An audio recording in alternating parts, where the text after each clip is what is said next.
Election night headline at this hour, more trouble for Bob Dole, this time in the Midwest. The polls have just closed in 3 more states. Let's look them over. With these states added up, by the way, Clinton will have 58 electoral votes.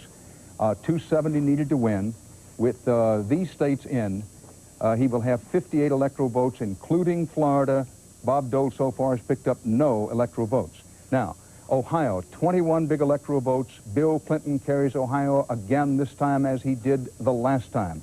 Bob Dole was hoping against hope he could get Ohio. It is not to be. West Virginia, almost heaven, if you believe in Clinton and Gore, because once again, West Virginia's 5 electoral votes have gone to the Clinton-Gore ticket. Now, with our earlier calls, Florida, 25 big electoral votes. This is a pickup over 1992. In 1992, George Bush carried Florida. In 1996, Bill Clinton carries Florida. A very big win for Clinton. Doesn't mean he's elected, but it is a hit to the absolute magazine of Dole's hopes of building a strong enough southern base where he can pick up the western states and win the election. Florida goes to Clinton. New Hampshire, 4 electoral votes, falls for Bill Clinton. Vermont, 3 electoral votes, also to Clinton. Now, this leaves us with 270 electoral votes needed to win. Bill Clinton has a total of 58. Bob Dole has 0. Dole's big hope right now in the South may be in the state of Georgia. Let's take a look at how things stand in Georgia at this hour. This is with very few of the precincts actually in and reporting, but it's running along the lines of Clinton 48, Dole 44%. We will see if that holds. There's some indications that Clinton may not be able to hold Georgia, but we'll see as the time goes along. Now, the polls have just closed in 2 states with Senate races. Let's look them over. West Virginia Senate seat, solid Democratic Jay Rockefeller seeking a 3rd term. He gets it. Now, in earlier calls in the race to see who controls the United States Senate, South Carolina, as longtime Senator Strom Thurmond gets his 7th term there. In New Hampshire, turnover in New Hampshire for the Democrats. Senator Bob Smith, the Republican, seeking a 2nd term, goes down to defeat. Dick Swett, a former 2-term U.S. representative, has won the New Hampshire Senate seat. That's a pickup for the Democrats. Kentucky Senate, a hold-on for the Republicans. Senator Mitch McConnell beats back the challenge of Lieutenant Governor Steve Beshear and therefore holds on to this seat for the GOP. That makes our map for the Senate seats look as follows. Remember, 34 seats up for grabs tonight. The Democrats have to win 18 on the night of the 34 in order to get control of the Senate. So far tonight, the Democrats have picked up 2, and the Republicans have picked up 2. The Republicans have won South Carolina and Kentucky in the Senate races. Now, Ohio and history are going against Bob Dole at this hour. This could be a pivotal part of the presidential election story tonight when we get Ohio falling in line for Bill Clinton. Ed Bradley? Well, it's in there for Bill Clinton, and the reason, as we've seen in much of the country, is the economy, the pocketbook issues coming through once again. You take a look at the voters and how they feel in Ohio. Those who thought that the economy and jobs were the number one issue, President Clinton picked up 60% of those voters. Those who, the second most important issue was Medicare and Social Security. He picked up 65% of those voters. And also in a state where you had a very popular Republican governor who was elected with 72% of the vote in the last election campaign, 52% of the people approve of the way the job he is doing, but President Clinton got 40% of those who like the governor. He's winning among the young voters, among senior citizens, middle class, moderates, people who think the economy is good, people who think the economy is not good. He's winning everywhere. And keep in mind that no Republican has ever won the presidency without winning Ohio. Thanks, Ed. Let's talk about the Senate races. Bob, what about that very important race in North Carolina? I say very important race because Jesse Helms was seeking to return as chairman of the Senate Foreign Relations Committee there. Well, he always has a close race. This is a rematch with Harvey Gantt, the same person he ran against the last time, and it is far too early to call this one. It's just too close to call at this point. But look at this, Dan. Jim Andrews, who is Harvey Gantt's campaign manager, when we were down there, told us that if this race just develops as a referendum on tobacco policy, Jesse Helms will beat us handily. And look at that, 70% of the people who thought tobacco was the most important issue voted for Jesse Helms. The hope that Harvey Gantt had to unseat Jesse Helms was that he could get a majority of the new voters who moved into the state. There have been 700,000 new voters that have moved to North Carolina since the last time that Jesse Helms was elected. They're very conservative, But the question was going to be, are they Jesse Helms kind of conservatives? Well, according to our exit polls, 45% of them did favor Jesse Helms tonight. Gantt got more than half of them. But I must say, I think Gantt is going to have to do better than that among the new voters if he's going to beat Jesse Helms. I know he was hoping to get a larger vote amongst the new voters. And Helms' strength is particularly strong in the rural areas, and those votes tend to come in a little later than the others, of course. Let me show you very quickly what we have on our map. In the race for the presidency, 270 electoral votes needed to win. President Clinton has 58. That includes a pickup in Florida, which is to say he didn't carry Florida the last time, he did this time. He's also carried Vermont and New Hampshire.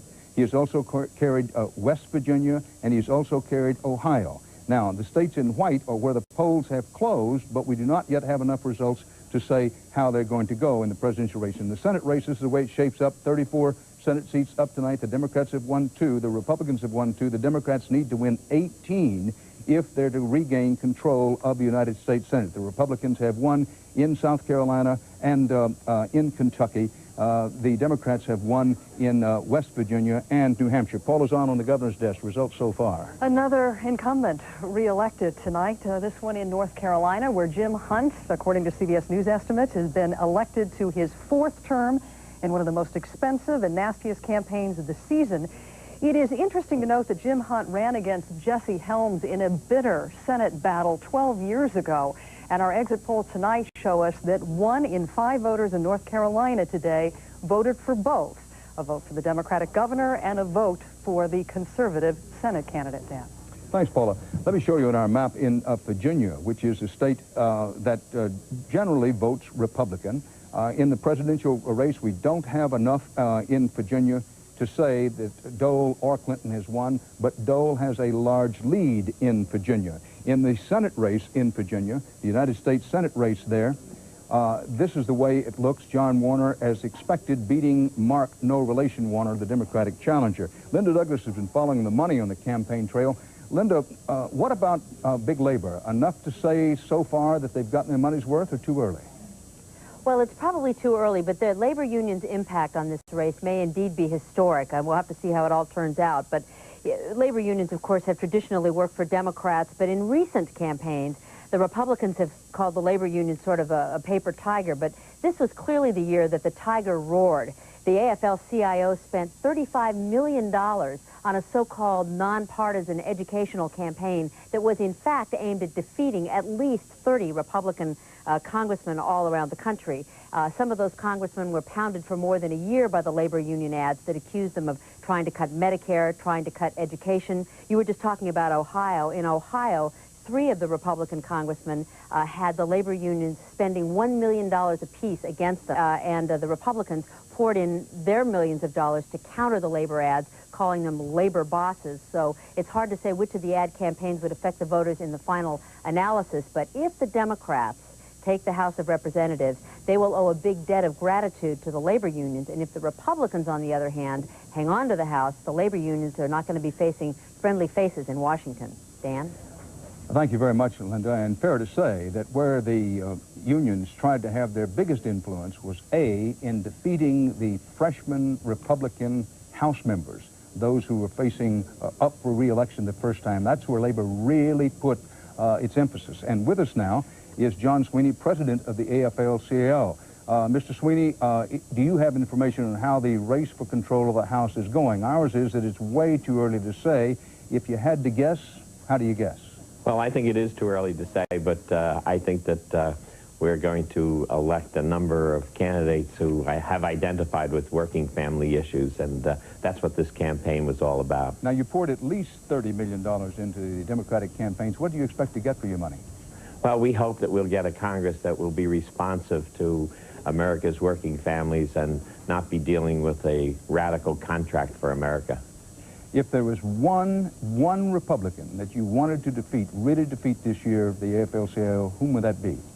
Oh, I would rather not identify any individuals, but I hope that we can have a Congress that we can hold accountable on the issues that our members and working families are so concerned about, and those are the broad issues that we have identified during this campaign, and I believe that we're going to see a more responsive Congress on those issues. Was there not one single Republican candidate worthy of being backed by union labor this year? Oh, there were a number of Republican candidates who were backed by labor unions in their particular area. In some of the moderate Republicans' districts, the labor movement was split, and local unions were supporting Republican candidates. Now, the Republicans say that union labor is just another special interest, just another one of the, quote, Democratic bosses. Pretty hard to argue with that. Well, if representing working families in this country is a special interest, I'm happy to be a part of it. Now, President Clinton has had pretty good luck moving to the right. Do you approve of that? I think the president has been very responsive on the issues that workers are interested in, and I believe that he is a pro-worker president. Mr. John Sweeney, president of the AFL-CIO, who's brought labor back big time as an influence in election campaigns. Thanks for being with us. Let's go to our cyber set now, and CBS News correspondent Harry Smith. Harry, what do people think about all that money spent on campaigns? Is it worth it? Well, I'll tell you what, they are not happy about this money being spent. And of course, you've been talking about money spent on congressional campaigns. We asked folks today about spending millions and millions, hundreds and hundreds of millions of dollars on the presidential campaign. This is actually a poll that we did about a week or so ago. And take a look at this. Hundreds of millions of dollars spent on the presidential campaign. Do folks around America think it's worth it? Absolutely not. Both parties have spent a lot of lip service saying we're going to campaign reform, finance reform, and everything else, but do they do it? No. They ought to look at some of these poll numbers. Here's another one that we found particularly interesting, Dan. Through the conventions this summer, through the free TV time, through the paid TV time, through C-SPAN and newspapers and the evening news every night, have you learned anything from the campaign over the last couple of months? And the answer, 3-1, is absolutely not.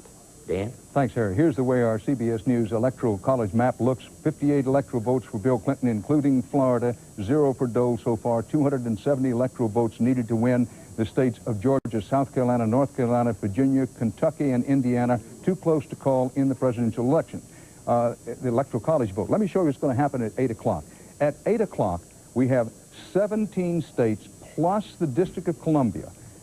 They are going to come up, all of these states. That'll be at 8 o'clock, 17 states, the District of Columbia, over 200 electoral votes at stake when we come to the top of the hour. That's why we remind you to stick in here. Now, we have the following states, Florida, New Hampshire, Vermont, West Virginia, they have fallen to President Clinton. However, when this top of this next hour, all of these states with some 200 electoral votes are going to fall. Will this be the hour of decision? Will this be the hour when you can say President Clinton has been reelected or not?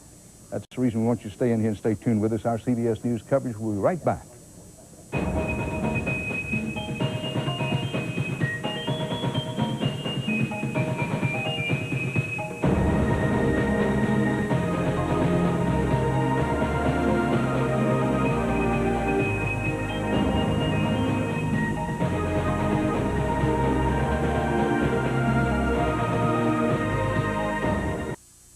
Let's very quickly review the map again. I made a mistake a moment ago. You have to keep in mind, folks, that in previous election nights, I was sort of flying the rough equivalent of a biplane, you know, one of those things they spray crops with. Now, this is like the cockpit of an F-18.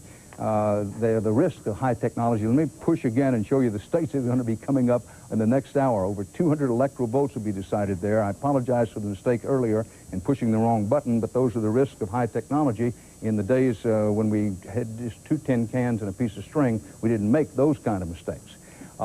In political advertising, it's always prime time for the fight against crime, and they rarely make any mistakes in trying to push the right hot button in voters' concerns about crime. This time, anti-crime ads have entered a whole new dimension. 60 Minutes correspondent Mike Wallace has been looking into all this. Mike?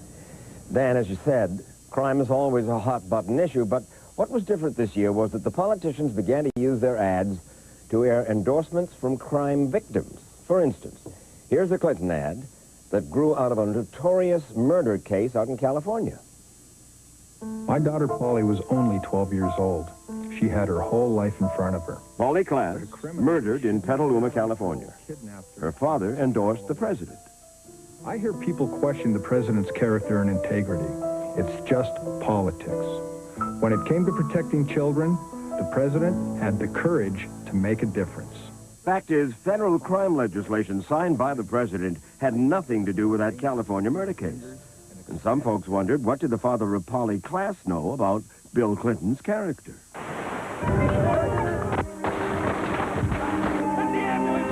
It was over in a moment.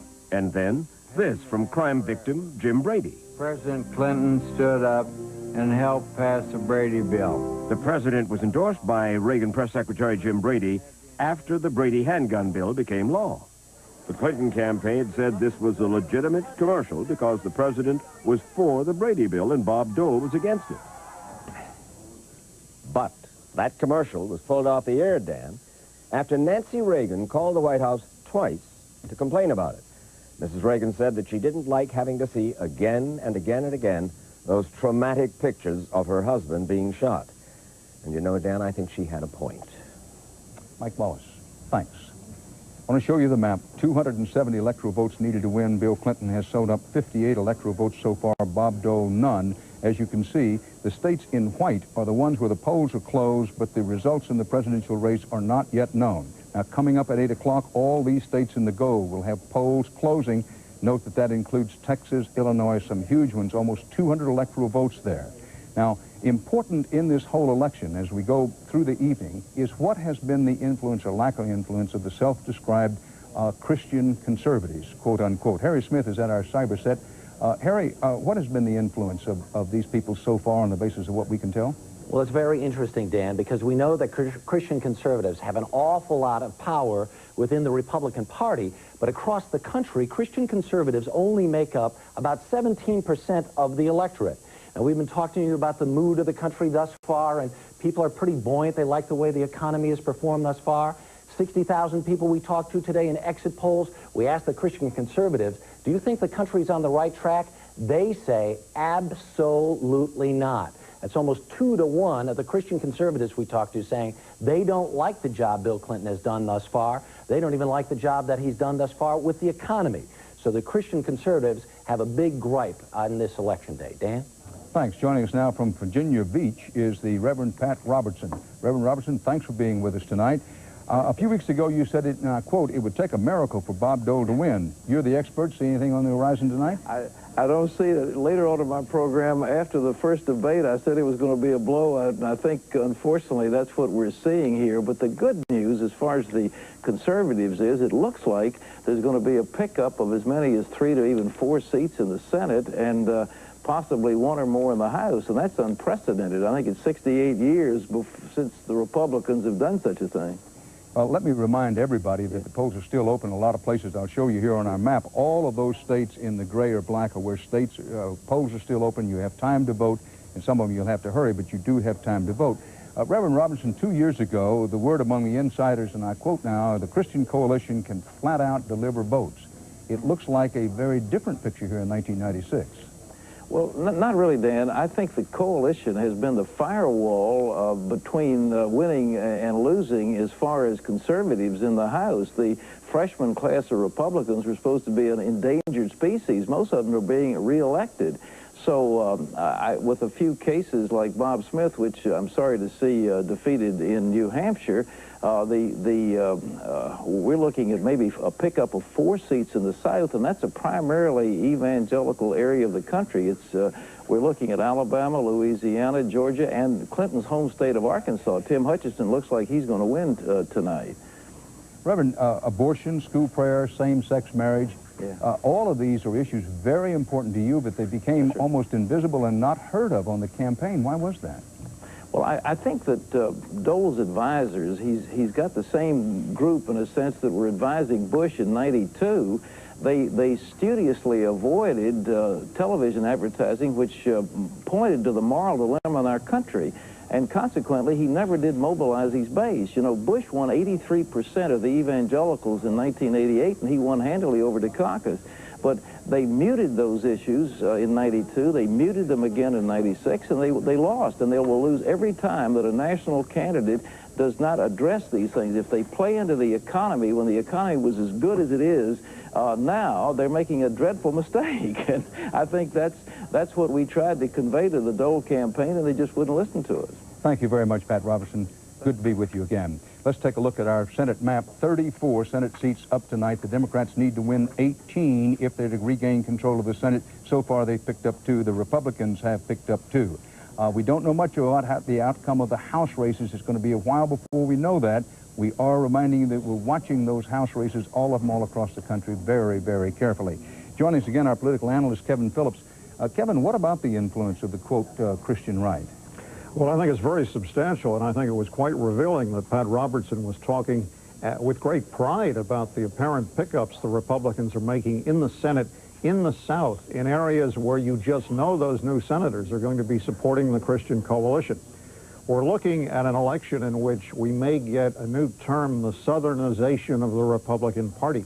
It was true somewhat in the House in the last Congress. It looks to me it's going to be more true in the Senate. So there's a lot of reason for Pat Robertson to be smiling about that.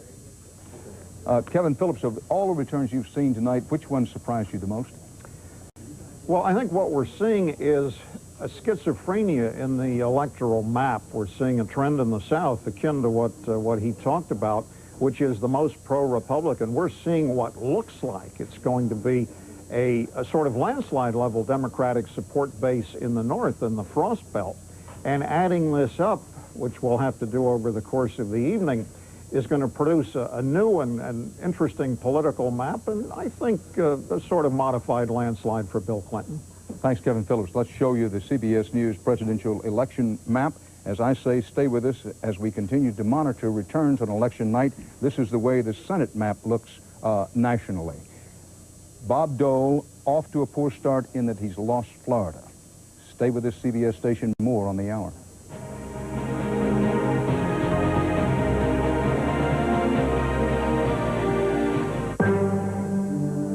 CBS election coverage is brought to you by Wells Federal Bank, serving southern Minnesota families from 8 convenient locations, and by Gene Thorne, providing flexible staffing solutions for today's workplace. Well, good evening. I'm Tom Schultz, and thanks for joining us on News 12 coverage of Decision 96. It's our pleasure to be bringing you updated local election coverage when we do cut away from CBS network coverage here on KEYC television. Again, it's my pleasure to inform you that joining us tonight will be analyst Representative Don Ostrom of St. Peter and former state representative and state senator Mark People of Mankato. Join us 1 hour from now when those two analysts will join us for our coverage of Minnesota local election coverage. I'll remind you the polls in Minnesota remain open until 8 o'clock. If you haven't voted, please think about doing so. Polls in Iowa remain open until 9 o'clock tonight. So for our viewers down in Iowa, you've got a couple of hours yet to vote and make your decision for 1996. Again, we will be bringing analysis and coverage of local races extending from the Mankato area all the way down into northern Iowa. And again, it'll be our pleasure 1 hour from now to be joined by analysts Mark People and Don Ostrom. As for right now, we're going to take a look at some of the coverage CBS News is providing on the race, a little analysis of the presidential race, and some of the support President Clinton is getting from the so-called Midwestern suburban soccer moms, a story on that, and then a little look at some fond memories from campaigns past throughout the United States and presidential campaigns. That's reported by Nanette Hansen. And we'd like to invite you again to join us 1 hour from now when we're joined by analysts Don Ostrom and Mark People. For right now, we'll join CBS coverage with Nanette Hansen and a look at some of the CBS national stories.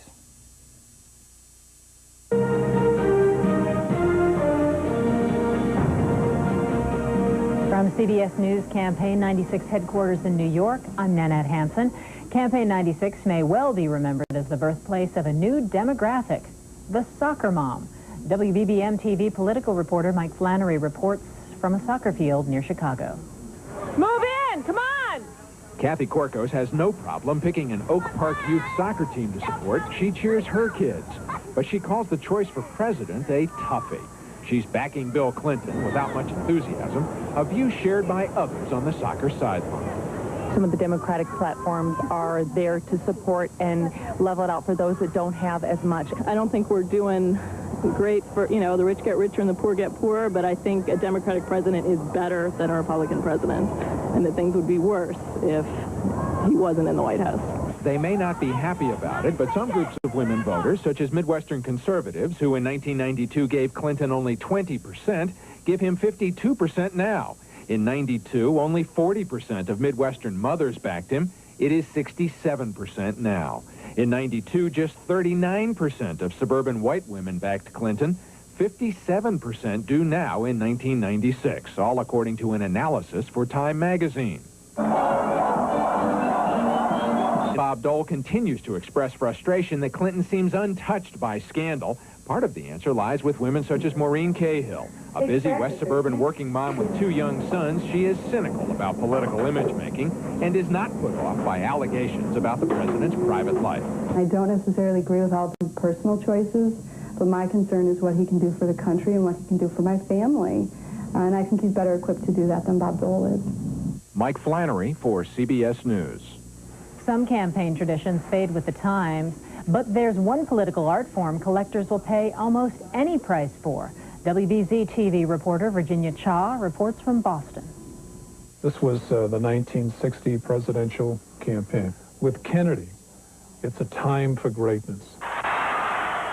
And on the convention floor in 1960, everybody knew it. The message was right there on Kennedy's campaign posters. Campaign memorabilia from Wilson to Wilkie, Taft to Truman, Roosevelt to Reagan give us a fascinating look at how our political process has changed. And few have a collection as extensive as Professor Richard Fries of Bentley College. Eisenhower was a personal favorite of mine. He was the favorite of a nation. Everybody liked Ike. But this is Fries's pride and joy. This is an extremely scarce window poster dating back to 1864. That's when Republican Lincoln ran with Democrat Johnson on a Union ticket. It's a treasured piece of history that Fries actually found in a barn and bought for $100. So far, but in the Keystone State, Pennsylvania, Bill Clinton wins it again and takes 23 electoral votes.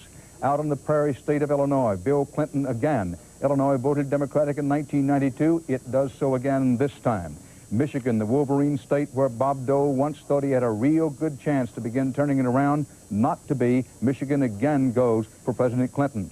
New Jersey, the Garden State, is garden indeed for Bill Clinton and Al Gore. It was another state at one time the Republicans believed they could carry. It didn't happen. They also lose their Senate race there, but more about that later. In Massachusetts, 12 electoral votes in the Commonwealth. Bill Clinton, perhaps one of the least unexpected turns of the night, Bill Clinton carries Massachusetts in the presidential race. The Democrats also won the Senate race there. In Missouri, 11 electoral votes in the Show Me State. Bill Clinton also carries that. In Tennessee, out in volunteer state country and the home state of Vice President Gore, 11 electoral votes go to the Clinton-Gore ticket. Maryland, 10 electoral votes. Pretty quiet in Maryland this year. Clinton was expected to win in Maryland, and he does so, picks up another 10 electoral votes. But in Alabama, in the Yellowhammer State, President Clinton loses it. 9 electoral votes go there to Bob Dole. In Connecticut, nutmeg state voters go to Bill Clinton. 8 electoral votes. It also voted Democratic in 1992. Out in Oklahoma, boomer sooner for Bob Dole. He carries the 8 electoral votes in Oklahoma. In Kansas, home state of the Republican nominee, in Kansas, 6 electoral votes also go to Bob Dole. In Maine, we got a little behind on our graphics there, but no harm. That's the way it goes when you're doing live television. 4 electoral votes go to Bill Clinton. Maine also voted Democratic in 1992. A big northeastern block of votes building for Bill Clinton. In Delaware, 3 electoral votes. The Ocean State also goes for Bill Clinton. District of Columbia, the least surprising return of the evening. President Clinton and Vice President Gore carry the District of Columbia, and it's 3 electoral votes. That makes our Electoral College map look as follows. 270 needed to win. Bill Clinton has 198. Now, just at 8 o'clock, the polls closed in 13 states with Senate races. This could be the hour that decides whether the Republicans are going to hold on to the Senate or not. In the Texas Senate race, Senator Phil Gramm seeking a 3rd term. He gets it, beating back high school teacher and well-known pickup truck driver Victor Morales and beating him rather badly.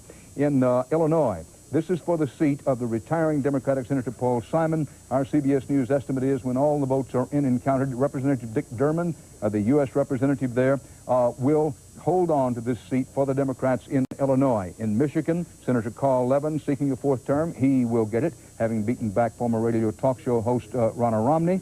And in the New Jersey Senate race, one of the dirtiest, nastiest, muck-slinging races in all of the states this time, Representative Bob Torricelli, in Congress since 1982, has beaten back the challenge of Representative Dick Zimmer. There are a lot of people in New Jersey who thought neither one of these people deserved to win after the races they conducted, but somebody had to win, and Bob Torricelli, the Democrat, wins it. That's for the seat that Bill Bradley was giving up. In Massachusetts, Senator John Kerry, the Democrat, seeking a third term. A whale of a fight. This was perhaps the cleanest Senate race, not only this election year, but one of the cleanest in years. He has beaten back the challenge of very popular Republican Governor William Weld. Kerry's Massachusetts holds on to a Democratic Senate seat there. In Tennessee, Senator Fred Thompson, seeking his first full term. He gets it. You remember Thompson is a one-time movie actor, among other things. A lot of people think he could be a presidential possibility in the year 2000. He wins a solid Republican seat, holds on to it in Tennessee. Oklahoma, Senator James Inhofe, seeking his first full term, gets it, having beaten political scientist Jim Boren. That's a hold on for the Republicans of Oklahoma. Mississippi, down in the Delta, Senator Thad Cochran seeking his fourth term. Thad Cochran, perhaps the most popular Republican in the South, along with Trent Lott and Newt Gingrich. He gets his fourth term. That's a hold on for the Republicans. Now, Kansas has two seats up this time. One, the first one, Nancy Castlebaum, retiring from the Senate. Representative Pat Roberts, the Republican in Congress since 1981, holds on to that seat for the Republicans. We don't have enough information on the other Senate seat in Kansas to call it yet. In the Delaware Senate race, Senator Joe Biden, a fifth term for Joe Biden. Biden has been an on-and-off supporter of President Clinton. He holds on to this Democratic seat in Delaware. Now, in an earlier race, North Carolina Senate, Senator Jesse Helms, seeking his fifth term, has beaten back Harvey Gantt there. So this is the way the map, when it comes to the Senate races, looks. 34 Senate seats up tonight. The Democrats have to win 18 in order to get control of the Senate. They've won 8. The Republicans have won 8. And here we are. Hold on. Max Cleland, the Democrat, badly wounded Vietnam veteran. Our CBS News estimate is that when all the votes are in and counted, Max Cleland will have held on to a Democratic Senate seat in Georgia. This, folks, pause and mark it, is big for the Democrats because a lot of the Republicans felt that their man, Guy Milner, the businessman, was coming on so strong at the end that they would beat Max Cleland. Didn't happen. Sam Nunn, the veteran and well-respected Democratic senator from Georgia, is retiring. Max Cleland will take his place. That's a hold-on for the Democrats. Well, Ed Bradley, in the presidential race, did the so-called gender gap help the president? I get the feeling that women voted for President Clinton in pretty large numbers. Oh, big time, Dan. President Clinton started this campaign to exploit his advantage among women. He wanted to increase that so-called gender gap. He did a number of small but significant things. Small because they didn't cost much money, significant because they were important to women. He sponsored the Violence Against Women Act, which made stalking and domestic abuse federal crimes.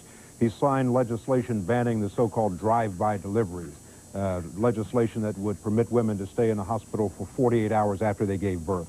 He earmarked $30 million for research into a genetic basis of breast cancer, and he said that the post offices must display pictures of the so-called deadbeat dads.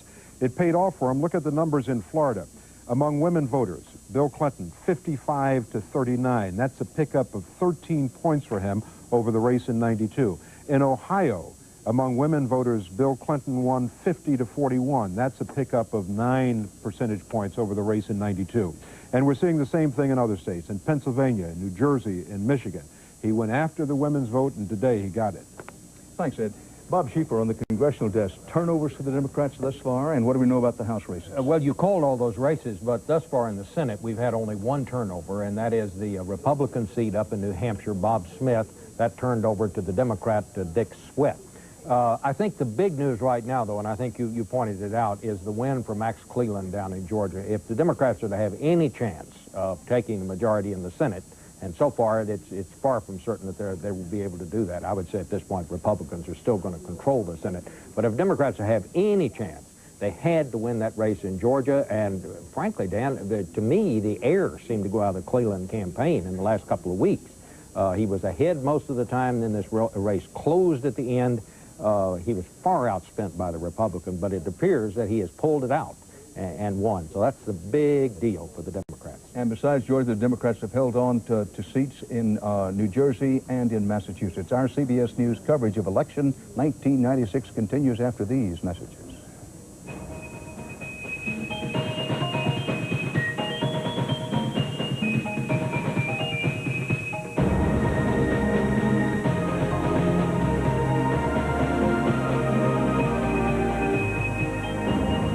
This portion of CBS News Election Night coverage is sponsored by Merrill Lynch. For our clients, the difference is planning. The difference is Merrill Lynch. And by Pontiac and your local Pontiac dealer. We are driving excitement. And by new Axid AR, proven so effective it can prevent heartburn completely. We're going to go now to Harry Smith on our cyber set. Remember that it's only the cyber set that's virtual. Harry is manually operated. Okay, thanks very much, Dan. People are wondering tonight, especially Republicans, why is Bob Dole having problems? Well, we can answer that question from cyberspace a little bit tonight. Take a look back to this summer when Bob Dole came out and said, we want to cut taxes by 15% by all Americans. We have 60,000 people as they left the polls today. Could Bob Dole reduce the deficit and cut taxes at the same time? Look at that. 67% of the folks that we talked to after the polls today said no. A quarter of Bob Dole's voters told us no, he couldn't cut taxes and reduce the deficit. Now, how about this question? This comes from a pre-election poll. He may have missed the boat on this one big time, because Americans told us before the election today they think it's more important to reduce the deficit than it was to have their own taxes cut. So that's an issue, those 15% signs that we saw campaign appearance after campaign appearance. That's why Bob Dole, that just never got any traction, Dan. Thanks, Harry. Quick look at our map. 198 electoral votes in the column of President Bill Clinton, 55 for Bob Dole, including Dole winning Texas. But look at these states that still have not been decided in the presidential campaign. Georgia, South Carolina, Indiana. Let's go to Indiana. Our CBS News estimate is that in the presidential campaign, when all of the results are in and counted, Bob Dole will have carried Indiana. It was close. President Clinton managed to make it closer than Democrats usually do in Indiana, but our estimate is when all is said and done, Indiana goes to the Bob Dole column. So that means in the electoral vote count now, President Clinton has 168 electoral votes. Bob Dole has 67. It takes 270 needed to win. I want to remind you that the polls are still open in many, many states in the upper plains and upper Midwest and out in the West. For those of you where the polls are still open, please go out and vote. Your vote does count and count plenty. Rita Braver is in Little Rock, Arkansas. Rita, are they talking landslide yet for President Clinton? I really don't think that they are feeling strong enough at this point to talk about a landslide, Dan. But, you know, as you were calling some of those Senate races a little while ago, I couldn't help but remember that the president has really campaigned hard in some of those places just in the last few days, hoping to make a big difference. He made an emergency visit to Massachusetts for Kerry. He went to New Jersey for Torricelli. So he's got to be feeling pretty good that it might have at least helped. And especially because 2 years ago, when he was in bad shape, there were a lot of Democratic candidates who did not really want Bill Clinton on the same stage with him. That was different, and the president didn't really ask voters to give him a Democratic Congress this time, but what he did do, what he kept pointing out, and what they think worked was, they say, of course, that it was the Republicans who tried to shut the U.S. government down. Dan? Thanks, Rita. Now, we mentioned the word landslide. Let me remind you, as you look at the map, that there's no assurance yet that President Clinton has even been reelected, much less talk of a landslide. He is off to a very strong start, having, with 270 electoral votes needed to win, President Clinton has 198 to Dole's 67. But let's go to Kevin Phillips, our CBS News consultant. Kevin, over the years, the definition of landslide has changed. I remember when George Bush won in 1988, he won by, what, 6 or maybe 7 percentage points, and Republicans called it a landslide. Well, that's right. If you think of a landslide in terms of a sweep in the Electoral College of 3 or 4 to 1, sometimes it can happen at 6 or 7 points. Usually it takes about 8 or 9% margin. Now, the president seems to be running more strongly, and certainly is in states like Ohio, New Jersey, Florida, than he did back in 1992. So if he's kicking up his margin by a couple of points, we're closing in on the landslide level. That's to say 8 or 9%. And if you start getting to that point, 8 or 9 percentage points margin, then you're probably getting to the point where you get 400 electoral votes, and that's a landslide in the Electoral College. So this is what we have to start watching for. And also we're going to be watching how the House votes go as we roll across the timeline across the country. And those of you at home in states with the polls still open, you can be the deciding difference as to whether Speaker Newt Gingrich and the Republicans can retain control of the House of Representatives, or whether the Democrats take control of the House, or for that matter the Senate, and the presidential race is far from decided. Here's the point. Americans hold the greatest power in the world, and that is the power to steer this great nation. That's a tremendous power, a tremendous responsibility. If you haven't voted, please do so. Stay with our CBS News coverage. We'll be right back.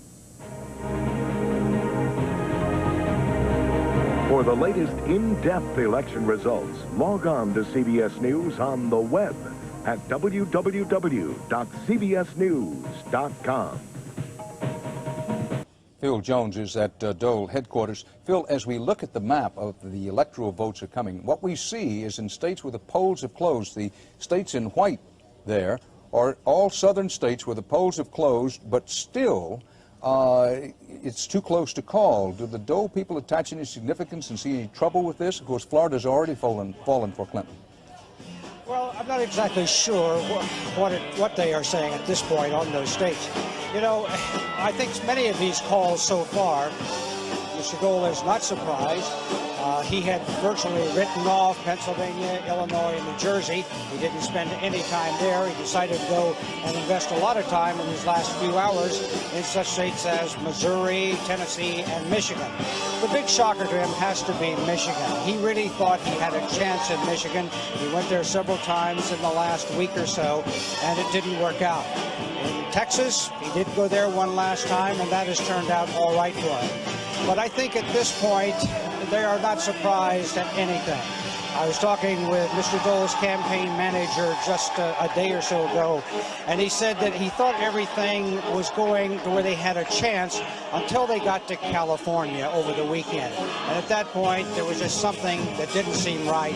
And I think that they're prepared for everything that they're seeing here tonight. I don't think they're going to be surprised at the way it's going so far, even though you've not called it yet. And thanks, Bill. Paul Zahn, any new results in the gubernatorial ballot? There are, and I just heard some of that Macarena music. This is Macarena time for the Democrats tonight because of the 11 races we're following, six of them have gone to the Democrats so far. In Missouri, Democratic Governor Mel Carnahan reelected despite being called the tax man Carnahan by his opponent because he raised taxes for education while she promised a $600 million tax cut. In Delaware, Governor Tom Carper, another incumbent, reelected. He is a very popular politician. Voting for him is a state habit. This is his 10th consecutive state win. In New Hampshire, a big Democratic pickup of the night in New Hampshire. State Senator Jeanne Shaheen elected governor there. The first Democratic governor elected in 20 years. The first woman governor elected there. Dan, for people who add up these things, it also makes her the second governor in the United States who is female after Christine Todd Whitman. So far, there is another female candidate we'll be watching later tonight. And speaking of women on the ballot, we don't have returns yet. Indeed, the polls have not yet closed in Louisiana and Wyoming, where women are vying to become the first members of their sex to represent their states in the Senate. We'll keep you posted on that as time goes along. Let's go quickly now to Russ Mitchell at Newt Gingrich headquarters down in Georgia. Russ? Hi, Dan. I can tell you that there are about 1,000 people at this party, but it has nowhere near the bang or the punch that we saw in this same room 2 years ago when the Republicans swept Congress. The reason for that is quite simple. Number one, Bill Clinton seems to be racking up tonight. Number two, the battle for control of Congress is shaping up to be a real battle. It has made the mood here a bit more tense. Even Newt Gingrich has backed off from some of his predictions of a couple of weeks ago. He said he thought the Republicans would pick up 18 seats in the House. Now he's saying 4. He also said 2 weeks ago he thought Bob Dole would win tonight. I can tell you he is not going there anymore. one thing you need to know, Newt Gingrich will probably come out at 9 o'clock tonight and talk with reporters. Dan? Thanks, Rod. Let's pause for a moment to remind you that you are watching election night coverage on CBS.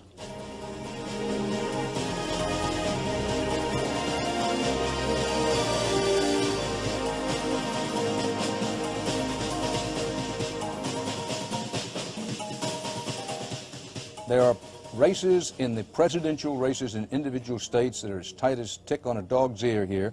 And let me show you two of them. One is in Kentucky. The polls closed early in Kentucky, but in the presidential race in Kentucky, it's still too close to call. Bill Clinton has been clinging to a small lead for most of the night, but he is not at least yet there. Also, in Virginia. Now, the Senate race in Virginia was decided some time ago.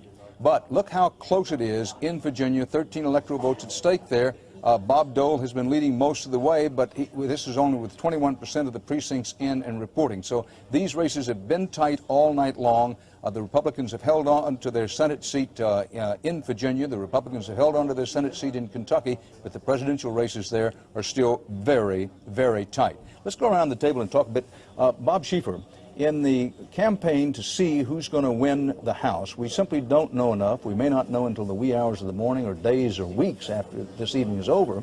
But in the Senate, is the picture forming up? I think it's coming out just about the way we've been thinking it was going to, and that is the Democrats have won everything so far that we thought they had a chance to win. We've had just that one turnover up in New Hampshire. With Bob Smith, the Republican, losing up there. I don't see the Senate changing very much, Dan, but you're exactly right on the House. I mean, this thing is in such a muddle right now that you can't say. We thought we'd find out in some of the early races in Kentucky and Indiana that there'd be some early signs. The one thing we have had, the first Republican freshman, there's 70 of them running tonight, did win his race. That's Mr. Whitfield there in Kentucky.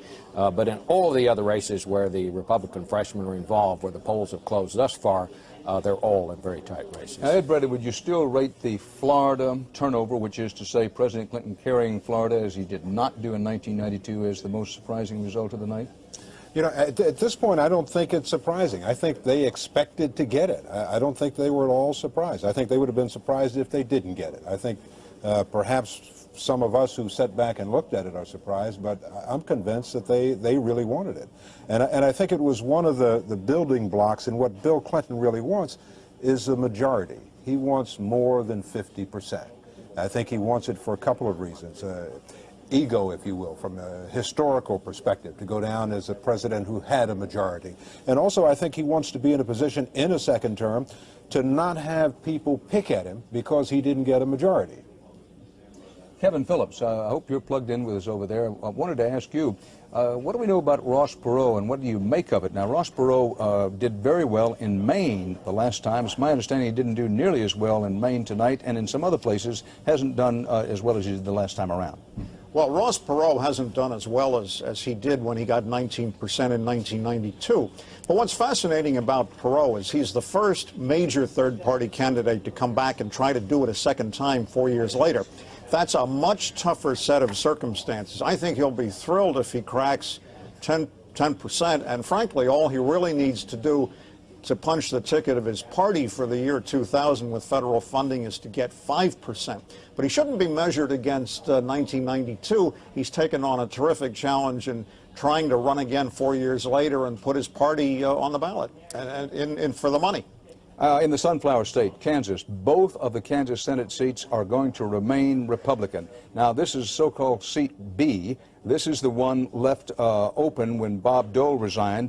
Sheila Fromm came in to immediately replace Bob Dole, and she lost in the primary. It turns out the man who beat her in the primary, Republican Sam Brownback, when all the results are in and counted, our CBS News estimate is that Sam Brownback, who's been in Congress since 1995, he was one of those elected not very long ago, will be moving up to the Senate. So, Bob Schieffer, both of those Kansas Senate seats remain Republican. Kind of a little footnote here. Kansas voters, Nancy Kassebaum, of course, one of the most popular members of the Senate from Kansas, retired.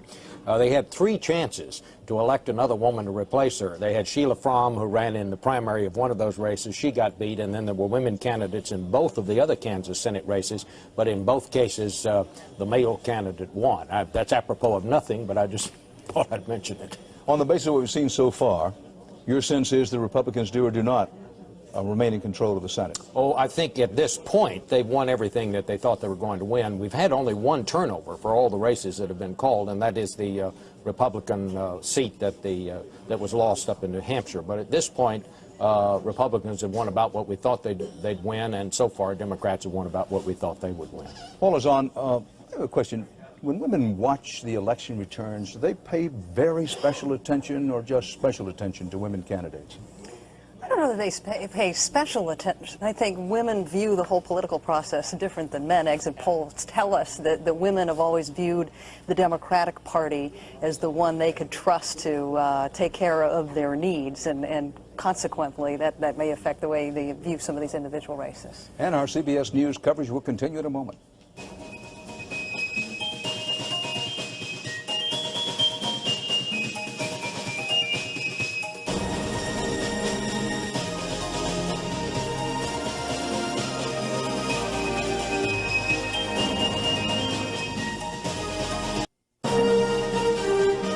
It's 8:30 in the East. Headline of the hour, the balloons and champagne are on standby at Clinton headquarters in Arkansas.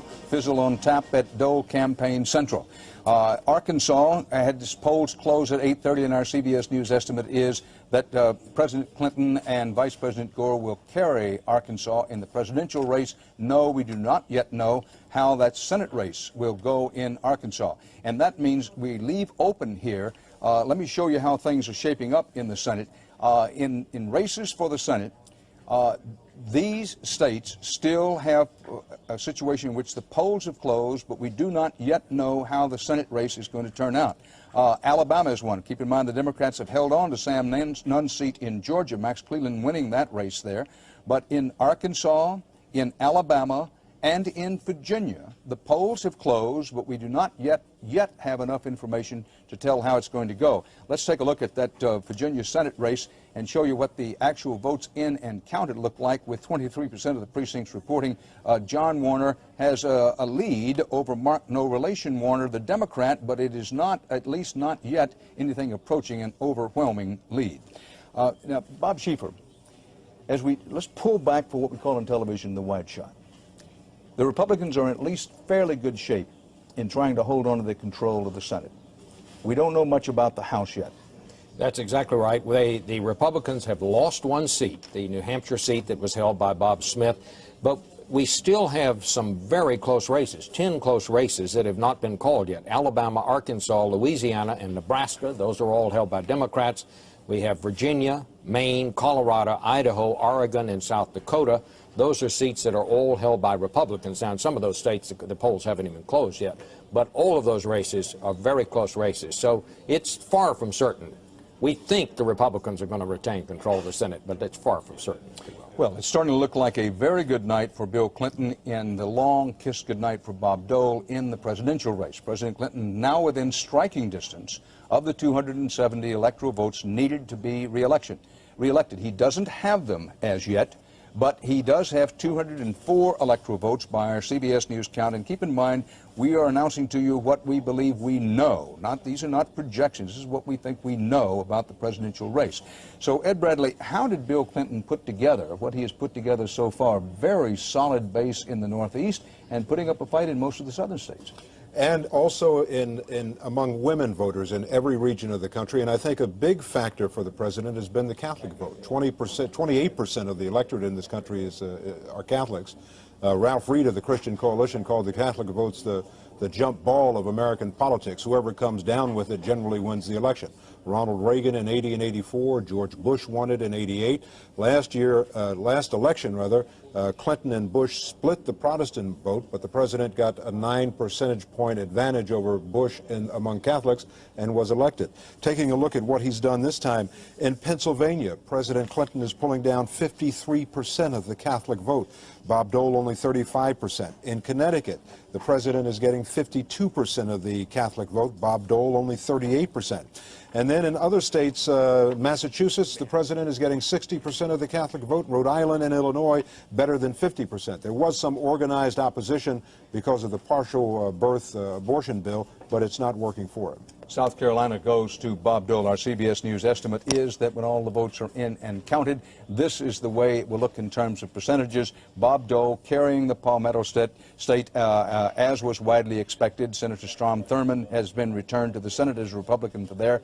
So another very good night for Bob Dole in South Carolina. Kentucky goes to Clinton. It's been out there a long time, but our CBS News estimate now is that they're in strong tobacco country, that Bill Clinton, despite his anti-tobacco stand, when all the votes are in and counted, that he will again have taken Kentucky's 8 electoral votes. Now, I want to take you to the presidential map here for just a moment and show you what's beginning to develop, that the Republicans felt that they would have some difficulty in the Northeast, and they were right. What they also felt is that they could carry a number of the southern border states and perhaps get a solid South. That is not going to happen, because as you look at our map now, with President Clinton having 212 electoral votes sewed up, remember he needs 270 to win, Bob Dole has 75, Texas is the biggest state he's covered. This is the way the map looks. Look, all this blue from the Northeast swinging on down through the southern border states and on into the Midwest and the lower Midwest, Illinois, Missouri, Arkansas, Tennessee, Kentucky, and Florida flashing down there. That means that last time Bill Clinton didn't carry Florida, this time he did. So what Bob Dole has, and all he has in the South so far nailed down, Alabama and South Carolina. Now, in the Senate situation, this is the way things look overall. The Democrats need 18 of the 34 Senate seats that are up for grabs tonight. So far, they have 8, and the Republicans have 9. Better news for the Republicans, if you look at the map, they've done much better in the Senate races in the South than they have done in the presidential race so far. Bob Schieffer, what about this, that the particularly what used to be called blue-collar Catholics in the Northeast once were part of the foundation of Ronald Reagan winning the presidency big time twice? What's happened? Well, I don't know, but you know, I was just listening to Ed Bradley talk about that, and to me that is an astonishing development here, and it may be just a sign of what a blowout this is going to be before it's all over, because here you had one candidate who was clearly pro-choice and another candidate who was clearly anti-abortion, Bob Dole, and yet you had this big Catholic vote going for Bill Clinton. I mean, I find that just a remarkable we'll be talking more about that as we go along. Harry Smith, back on the cyber set. 3 important issues to Bob Dole. All right, we're going to take a look at the reality from cyberspace right now, Dan. What were the most important issues to Bob Dole voters today? We talked to 60,000 people as they left the polls. This is what they told us. Bob Dole's voters said the most important issue to them, taxes and the deficit. Remember those 15% signs that you saw all through the campaign? That was what Bob Dole campaigned on, and that was his voters believed in. What about Bill Clinton, though? Most important issues to Bill Clinton's voters today, economy and jobs. And we've talked about it all evening. We're going to talk about it a lot more through the night. Economy and jobs, a big issue. The economy's performing pretty well, and Americans are pretty much sticking with the status quo. Number 2, though, Medicare and Social Security. The president has tried to vilify the Republicans over the last couple of years on issues like Medicare and Social Security, and it looks like the folks that bought that argument were voting for the president of the United States. Pocketbook, pocketbook, pocketbook. It's the economy, stupid, is what Bill Clinton said 4 years ago. Take a look at this one, Dan. Family finances.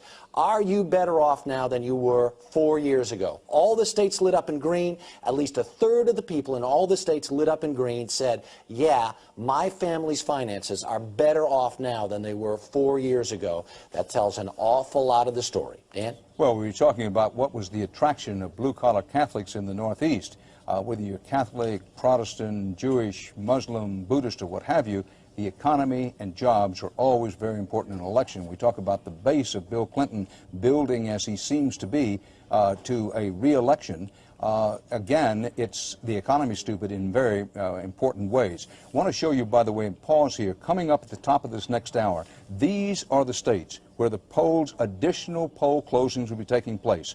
All of those states in gold up there. Now, that means at 9 p.m. or shortly thereafter, Bill Clinton could, underscore the word please, could have nailed down enough electoral votes to be assured of renomination. So that's one reason you want to stay in here with us. I do want to remind everybody in states where the polls are still open, particularly out west, there's plenty of time for you to get to the polls. We do urge you to go to the polls and vote.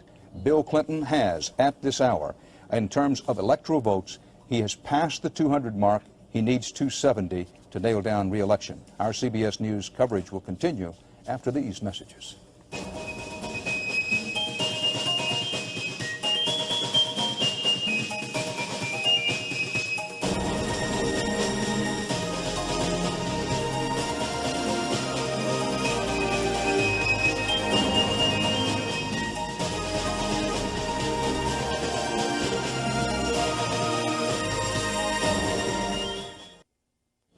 Ross Perot is running at a rate where at least not yet, he is going to get into double-digit percentile. One of our storylines is if President Clinton wins, does he get above 50%?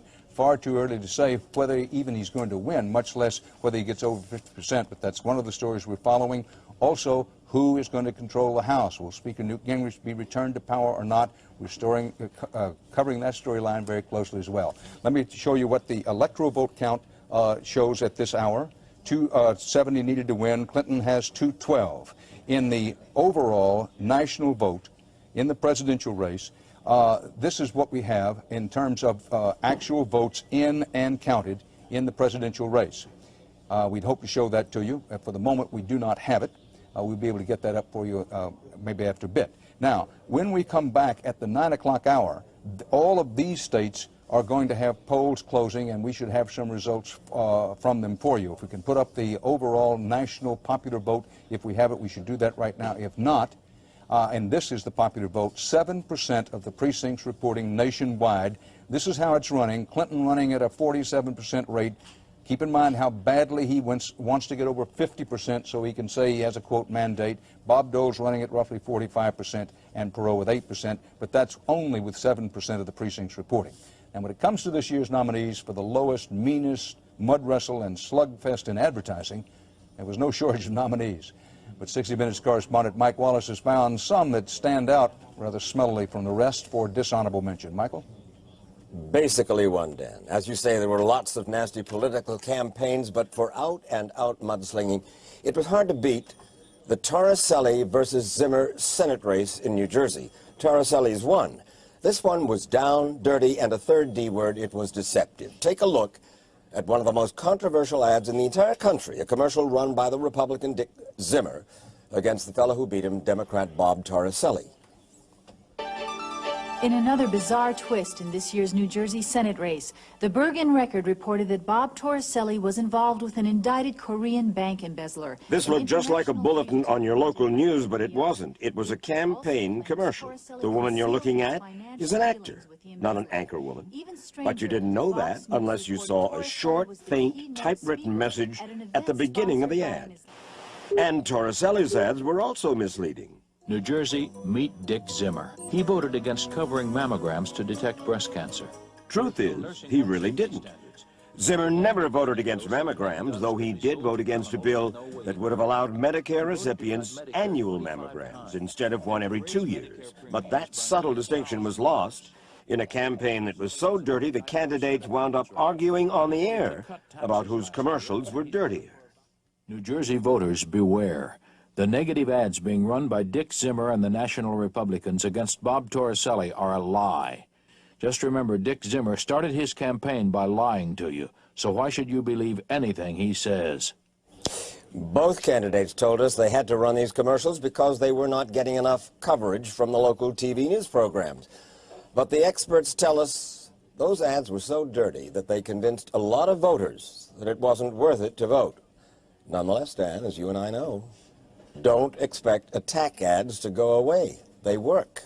They work for Torricelli in New Jersey. He held on to that Democratic Senate seat there. Now, our CBS News estimate is in Alabama. It's Roll Tide Roll for the Dole team.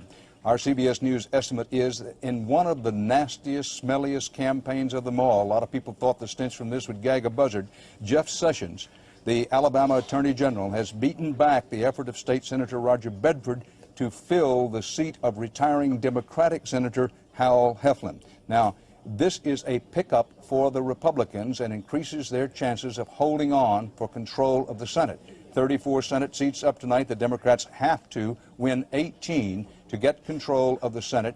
They've won 8. The Republicans have won 10, including this pickup now in Alabama. That's the reason the Alabama red map is flashing a bit. It means that's a pickup for the Republicans in Alabama. Bedford had called Sessions a, quote, and I quote now, jacuzzi-soaking, Gucci-wearing, Grey Poupon-eating, champagne-toasting, liberal country club Republican.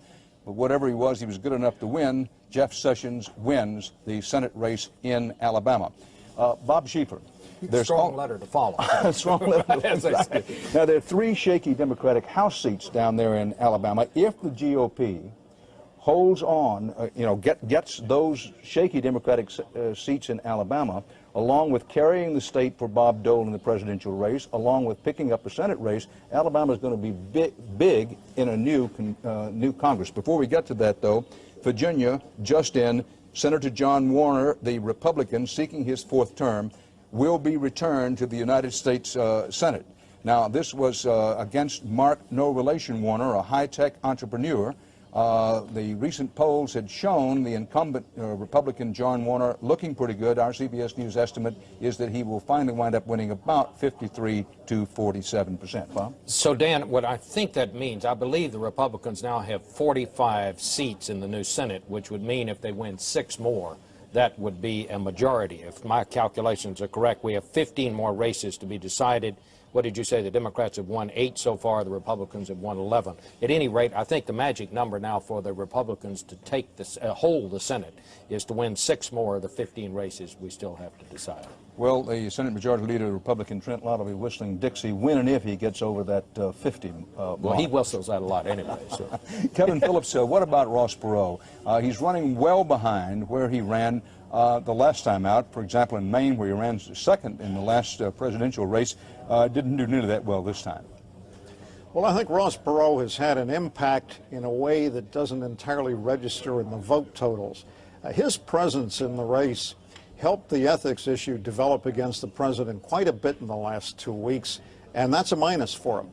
But at the same time, the Republicans are very unhappy because they thought that in a head-to-head with Bill Clinton, they could polarize. And they tried some of that, and the beneficiary in some ways was Ross Perot. He was there to pick up some of the chips.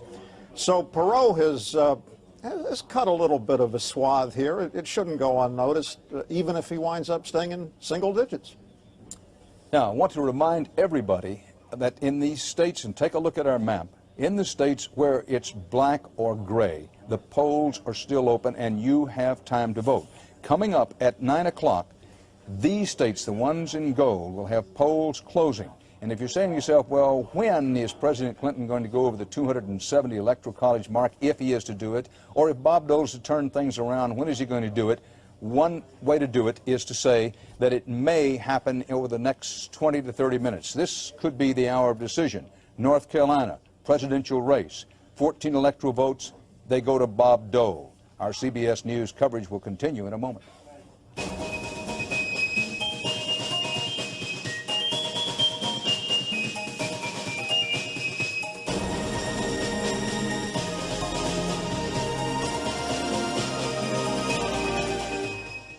President Clinton, 212 electoral votes. Bob Dole, 89, 270 needed to win. In the Senate, Republicans doing well. In the House, it's hard to tell. Coming up, as the clock passes the next hour, all these states in gold will have polls closing. A lot of interesting races. It could be the hour of decision. The next 15 to 20 minutes are going to tell us plenty.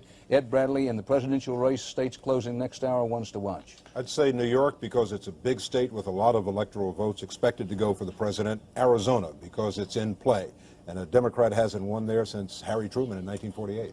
Bob Schieffer, Senate races to watch in the states with polls closing at the hour. Well, we still have some, I think it's 9 seats held by Republicans, 7 held by Democrats. If the Republicans can pick up just 6 more seats, they'll retain control of the Senate, Dan. Bob Schieffer, and this is the way the popular vote looks at this hour. As I say, stay for election coverage with CBS.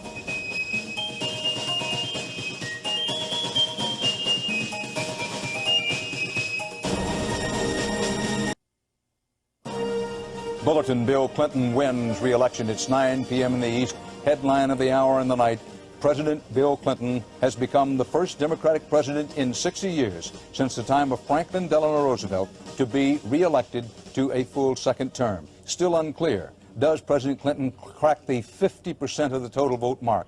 And who is going to control the Congress, most especially who's going to control the House? But Bill Clinton has been reelected.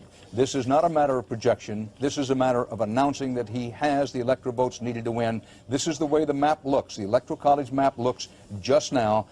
President Bill Clinton with 275, Dole with 97, 270 needed to win. It's Clinton, and here's the picture from Little Rock as the celebration is just beginning. Now, after giving you Mr. Map and taking you live to Little Rock, let's look over the individual states. In the Empire State of New York, 33 big electoral votes dropped for Clinton and Gore. And also Wisconsin, 11 electoral votes. Wisconsin has a Republican governor, but it wasn't enough to give Bob Dole a win there. Clinton wins Wisconsin. In Minnesota, 10 electoral votes in Minnesota drop for Bill Clinton, and the Democrats hold on to their Senate seat there as well. Nebraska's 5 electoral votes, Cornhusker votes, go to Bob Dole. He picks up Nebraska. New Mexico, Bill Clinton wins New Mexico's 5 electoral votes, although the Republicans hold on to their Senate seat there. Pete Domenici is the winner. We'll have more about the Senate seats a little later on. In Rhode Island, Bill Clinton wins Rhode Island's 4 electoral votes. The Democrats also have a Senate seat there. Reed has won that Senate race. Wyoming drops for Bob Dole as expected, and bad news for those of you pulling for a woman Senate candidate because the woman Senate candidate has lost to Enzi. We'll have more about that a little later on. But the headline of the hour is Bill Clinton has done it. If you hark back to 1994 and the absolute hurricane kind of tide that swept Republicans into Congress, nobody believed at that time that Bill Clinton would be tonight re-elected President of the United States, but he's done it. Now, Ed Bradley on the presidential desk, how did he do it? He did it by emphasizing a number of qualities. We talked to voters to find out which qualities about the candidates were important to them. And if you ever got tired of hearing Bill Clinton saying that he was going to build a bridge to the 21st century, the voters didn't, because you asked them what was important. Who has a vision for the future? Bill Clinton. Who is in touch with the 90s? Bill Clinton. People laughed at him when he said, "I feel your pain." Who cares about people like me? The voters felt Bill Clinton did. Where did Bob Dole win?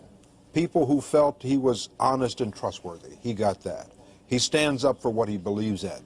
But it was apparent that what was important here were these qualities. Someone who had a vision for the future, someone who was in touch with the 90s, and someone who cared about people like me. That's what won for the voters. Add that to the bottom line, the pocketbook issues, jobs in the economy, Social Security, Medicare, that's what did it for him. All of which reminds us to remind you, those of you in states where the polls are still open, your vote can decide whether President Clinton now gets it better than 50 percentile of the total vote. Does he get a mandate or not? Your vote can decide whether Republicans hold on to control of the Senate. Your vote can decide whether the House remains in the control of the Republicans and Speaker Newt Gingrich. And there are plenty of other issues on that ballot. You have time to vote, and we urge you to do so. Let's go now to our CBS News correspondent, Bob Schieffer. Why did Dole lose, Bob? I think it's a campaign that just never got started, Dan, and I think it just underlines again when the economy is in pretty good shape and the nation's at peace, it is very, very difficult to unseat a sitting president. And in my view, Bob Dole, for all his fine war record, for all his distinguished career in the Senate, really never articulated a strong reason for saying Bill Clinton ought to be replaced. I mean, at one point in the campaign, I was struck by how he was reduced to saying the economy is not as good as you think it is. That's kind of like back in the Vietnam days. When you had to ask, are we winning, you're probably losing. I think it's just a campaign that never got going. Let's go to Little Rock and Presidential Advisor George Stephanopoulos. Thanks for being with us, George. Hey, Dan, how are you? Just over the top. Well, the question is, how are you? How does it feel? What's the president doing? What is he now hoping for on the rest of the returns? Well, right now it's too good to be true, but the most important thing you said, Dan, is there are a lot of polls still open, and everybody should get out there and vote.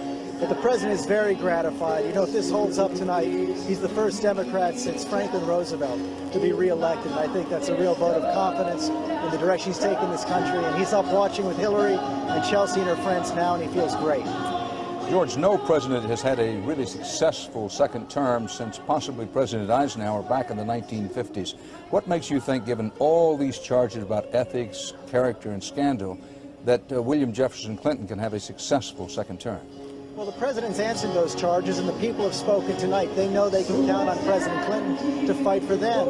And that's exactly what he's going to do in the second term. He's going to reach out to Republicans, reach out to independents, make sure we balance the budget in a fair way, educate every American, and move 1 million people from welfare to work, and we're going to do it. Is the president, or is he not, going to form a kind of bipartisan government for the second term, pulling in at least 1 or 2 Republicans into high-ranking positions? Well, he'll have some announcements to make real soon, we hope, Dan. Let him savor this victory for a moment. But he really does want to reach out to Republicans, make sure we've shown this year that when the parties work together, we can achieve an awful lot. And that's exactly what the president wants to do over the next 4 years. George Stephanopoulos, would you agree or not agree that if Bill Clinton fails to get 50% of the popular vote, that he will not, in fact, have a mandate? Oh, I don't think that's true at all, Dan. I mean, if things keep going in this direction, we might get more electoral votes than last time. We might even pick up some seats in the House and the Senate. And clearly, he'll have a higher percentage than last time. Also, it is unprecedented over the last 40 years for a Democratic president to get reelected. That is a big vote of confidence in the direction Bill Clinton wants to take this country. George Stephanopoulos, congratulations. Congratulations to you, the President and the First Lady. You, George, no one has worked harder. Nobody has cared more about Bill Clinton winning this election. Congratulations to you. And let me pause and say that anybody who thinks that Bob Dole's public service to the United States of America will end with tonight's defeat at the polls simply does not know Bob Dole. We'll be talking about that as the night goes along. In the meantime, let's go to Kevin Phillips.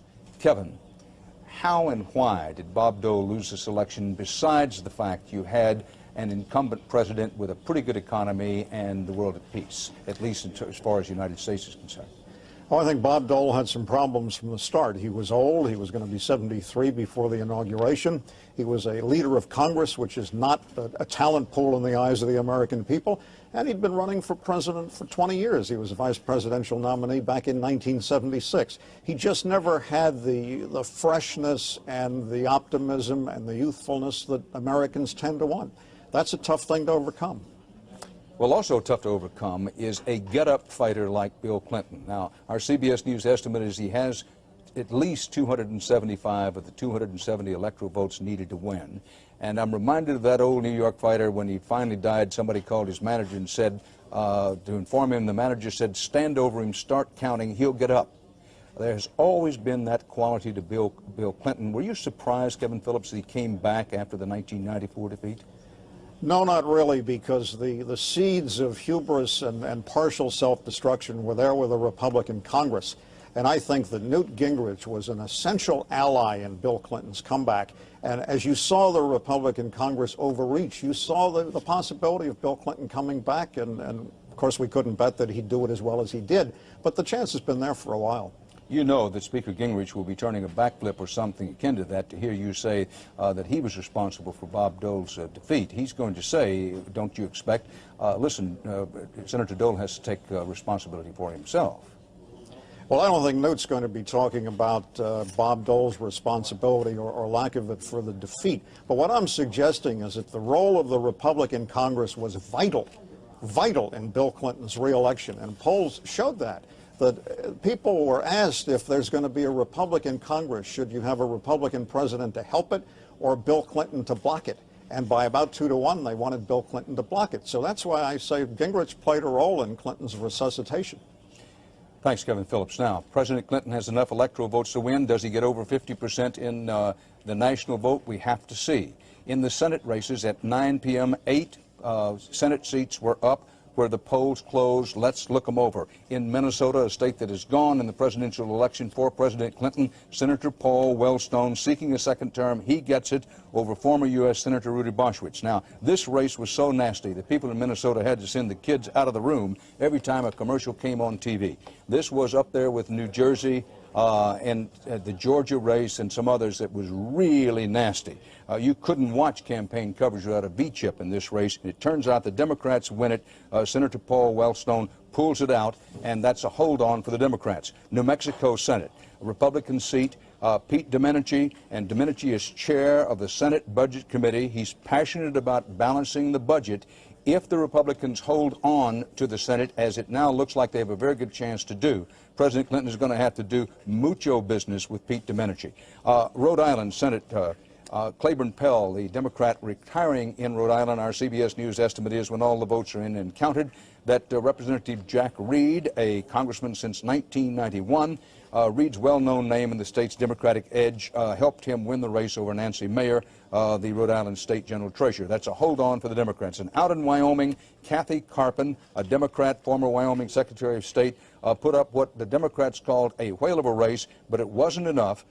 Mike Enzi, a Wyoming state senator, will hold on to this seat for the Republicans. This is the seat that was held by Alan Simpson, one of the most outstanding members of the Senate. And Alan Simpson retired, said he'd had enough of it. There was a close race in the eyes of many, but our CBS News estimate is that when it's all over, Mike Enzi, the Republican, will have held on to this Senate seat for the Republicans in Wyoming. Now, let's pause for a second, go to our map, and show you where things stand in the race for control of the Senate. 34 seats open tonight. The Democrats have to win 18 to get control of the Senate. They have to win 18 seats tonight to make sure that Trent Lott is not the majority leader of the Senate. On the basis of what we know so far, it looks like Trent Lott and the Republicans may indeed keep control of the Senate. Don't know enough yet about how the House is going to go. Bill Clinton wins re-election, first Democrat to get 2 full terms since FDR. Our CBS News coverage will continue after these messages.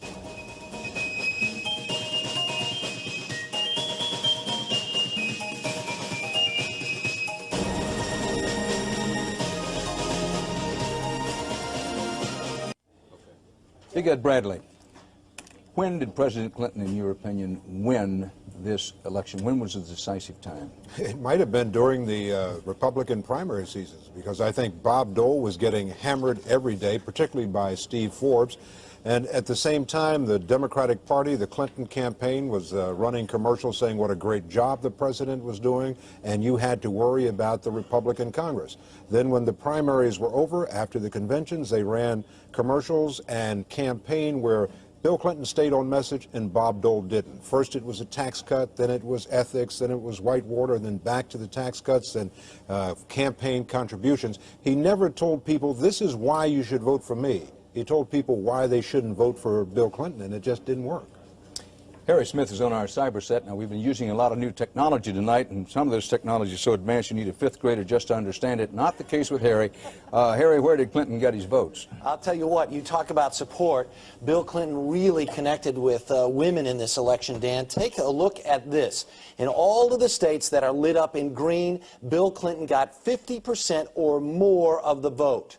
50% or more of the vote. We know more women than men vote, and we also know that Bill Clinton got even more women this time around than he did 4 years ago. The other group that he connected with, young voters. These are the first-time voters out of the box. Young voters overwhelmingly voted for Clinton. Those are the states that light up. Those are the votes that went to Bill Clinton tonight. Dan. Thanks, Harry. As in this hour, we report that no doubt Bill Clinton has enough electoral votes to be assured of re-election.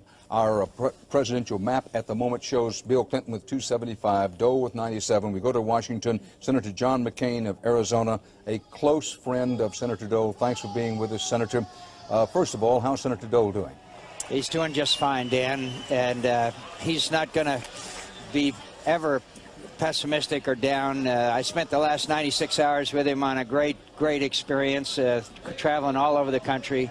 He's proud, I'm proud, and you know, I do think it's of interest that this popular vote, which was predicted by many of the networks to be in the teens, is now down around 3 or 4%. So we're not ready to give up yet, Dan. I understand that, and one test of whether the president has a so-called mandate may be whether his winning percentage is, by 10% or more. But we'll see as that goes along. Senator McCain, you've been beating up on President Clinton about ethics and character pretty hard the last week or 10 days. Is it or is it not your belief that part of what people voted for tonight was to have these charges investigated by the Senate as one of the first orders of business in the new Congress? Oh, I think they need to, but we also need to, Dan, have a Howard Baker there on the Democrat side. We need to have a bipartisan approach to this problem, and perhaps there's nothing there, but there's been enough reported in the media that we need an investigation, but I'd like to see it done on a bipartisan basis rather than have it just evolve into some kind of a dogfight. But look, I think that one of the reasons why you saw this closure in the popular vote is because of the recent disclosures, and I believe that we ought to give the president every opportunity and every chance to defend himself, he and his people, but at the same time, it needs to be looked into. Senator, we have only about 30 seconds Sure. left, but everybody talks about campaign finance reform. You've talked about it until your horse. It isn't really going to happen in the next Congress, is it? Or is it? I believe it is. I believe it must. I believe that the American people are cynical. I think the latest revelations, not just confined to Democrats, but also on Republican side, indicate that we've got to have it, and we've got to have it on a bipartisan basis again. I hate to keep sounding that theme, but if you want to get things done for the American people, generally, you got to do it together, Dan. Senator McCain, thanks for being with us. Tell Senator Dole and Lady Dole hello for us. Our CBS News coverage of Campaign 96 and the re-election of Bill Clinton will continue in a moment. Nebraska Senate race, our CBS News estimate is the Republicans will pick up a Senate seat in Nebraska. This is the seat of the retiring Democratic Senator Jim Exon. Governor Ben Nelson, the Democratic candidate, has been beaten by Chuck Hagel, an investor and businessman. That's a pickup for the Republicans in their battle to hold on to the Senate. It's looking good for them in the Senate. Now, we may see Michael Jackson's baby before we know the final outcome of this race for the House of Representatives tonight, because it's so tangled, so chaotic. It's certainly going to be a long time, but we are monitoring it closely. Arkansas Republican win in the Senate. This is another turnover for the Republicans. They're looking very good in the Senate indeed. President Clinton's coattails not enough for the Democrats in Arkansas. Now, our CBS News estimate is that when it's all over, that in Arkansas is for the first time going to send a Republican senator to Washington. Clinton carries his home state in the presidential race, but he fails in his effort to pull home a winner in the Senate race. Now, among the questions of the hour, we're going to take a little break here. At 9:30, we'll have some more returns for you. Are the Democrats? Clinton wins Louisiana. Big pickup for President Clinton. Now the question is, are the Democrats going to dance the mandate Macarena? Stay tuned here to this CBS News station.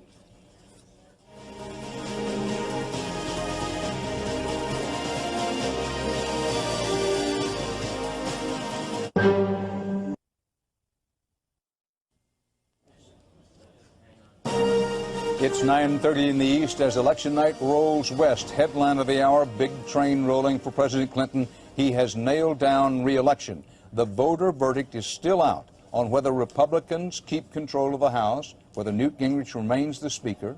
And although they've got the key in the lock on the Senate and a very good chance for Trent Lott to remain the Senate Majority Leader, there's still important races still out there running hot, tight, and too close to call.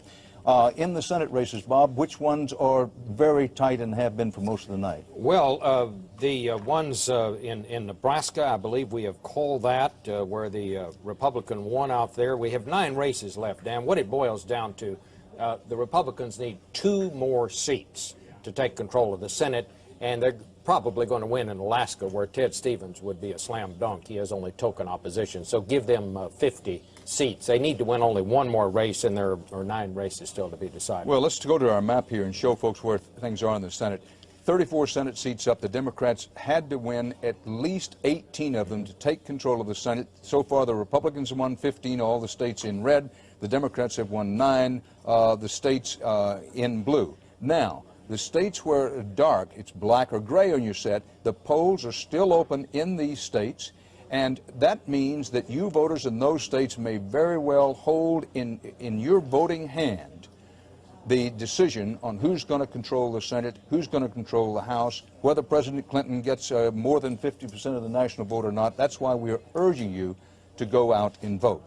Now, of the states still hanging out there where the polls have closed and we don't have definitive results, Ed, which one are you watching the closest? Well, I think you're looking out at California to see how big this thing is going to be for the president, and also Arizona. As I said before, In Arizona, you haven't had a Democratic winner in 48 years, since Harry Truman in 1948. If he wins there, he could very well get this landslide that he's been looking for. Let's check in with Rita Braver in Little Rock, where the celebration has begun. Rita, what about this talk that in a second term, President Clinton will try to give it at least a patina, at least a coloring of bipartisanship? Well, I think he is really going to, and it's sort of ironic that just as we started talking, Tony Bennett came out here and started singing "The Best Is Yet to Come." That is certainly what the White House is hoping. And I guess one of the president's top wishes is that Kenneth Starr and the whole Whitewater prosecutor's office would finish up its business quickly. But really, I was struck so much, Dan, during this whole campaign at the way Bill Clinton seemed to connect with the people and with the crowds. But at the very same time, he didn't make a lot of huge sweeping promises.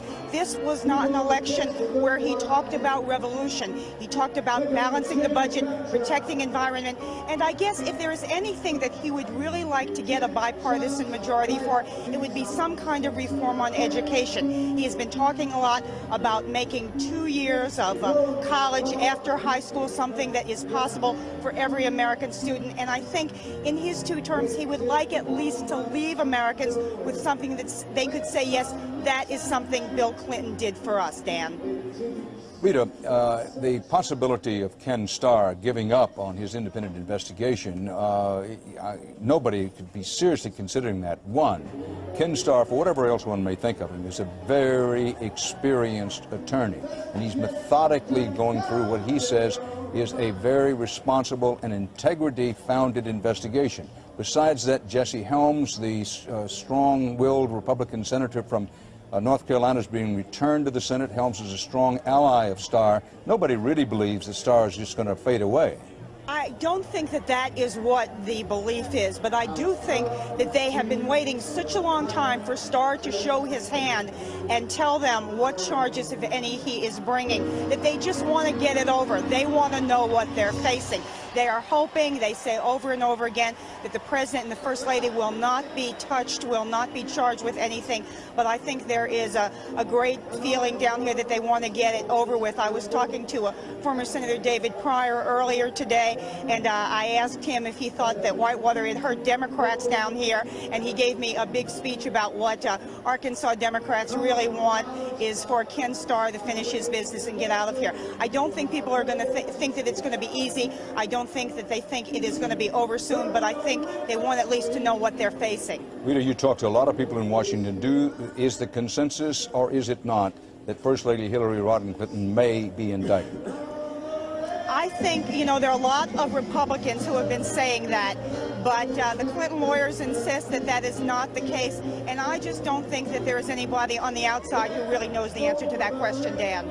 Rita Braver, thanks. And let's note that this is whatever is in the future, this is certainly a night for President Clinton, Vice President Al Gore, their families, and for Democrats to celebrate, because they have come back from a near devastating defeat in the off-year elections of 1994 to win this 1996 election. That does not mean that votes in states with the polls still open in the West don't count, and count for plenty, which is why we keep urging everyone in states where the polls have not closed to go out and vote. Paul is on.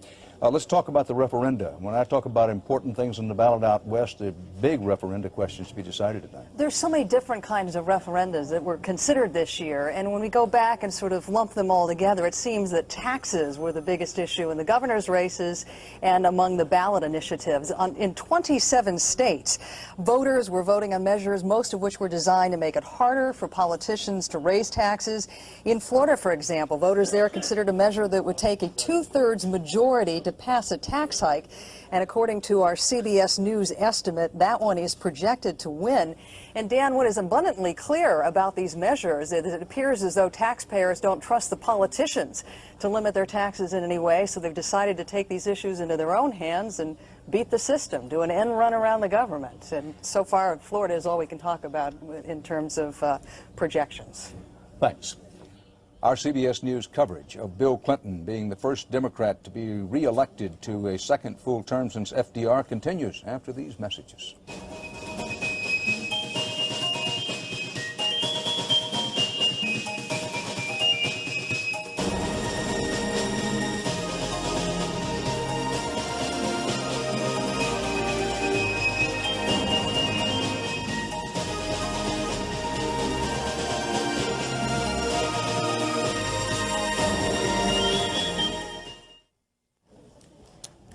Bill Clinton will be the next president of the United States, reelected. This is what the Electoral College map looks like at this hour in the race for president. 270 electoral votes needed to win. Clinton already has 284. Now, there's a strong possibility that this may wind up being a so-called, quote, mandate-less election if the Republicans hold on to control of the Senate and control of the House. Now, every election night, you know, there's cardiac arrest time in some state, in some race, sometimes in several races. Tonight, it's in the granite state of New Hampshire. Let's take a look at the Senate race in New Hampshire. Now, keep in mind that early on in the evening, everybody, on the basis of exit poll information and other information, said that this would be a turnover and a pickup for the Democrats in New Hampshire. And we said that it looked like Dick Sweat was going to win that race. Now, he may still win that race, but it's hold your breath time on both sides because this is so tight. Keep in mind, this is with 22% of the precincts actually in and reporting. Let's put it up again to show folks just how close this thing is. Dick Sweat with 49%, Bob Smith with 47%. It's code blue time for both of these candidates. Both want badly to win. The Republicans have an incumbent senator there. It looked earlier in the evening like he was going down to defeat. Mark clearly what we're saying here. We are not saying that Dick Sweat has not won this race. What we are saying, it is tightened up. It's really gotten tick tight in the last few hours, and it may be one of those races that's it's a long, long time before you can say definitively that Dick Sweat has actually won this race or that the Republican Bob Smith has held on. We'll keep you posted as we go along. You know, on these election nights, things can't go absolutely perfectly, and we try to pass along candor when convenient, partly to keep you apprised of the fact that, you know, this is live television, and if it weren't, you might think it was a rerun if we didn't have something like this come up. So all we can tell you and what we're telling you is in New Hampshire, things have really tightened up, and that's a race we'll be keeping our eye on. Now, Bob Schieffer on the congressional desk. Looking bleak for the Democrats in the Senate.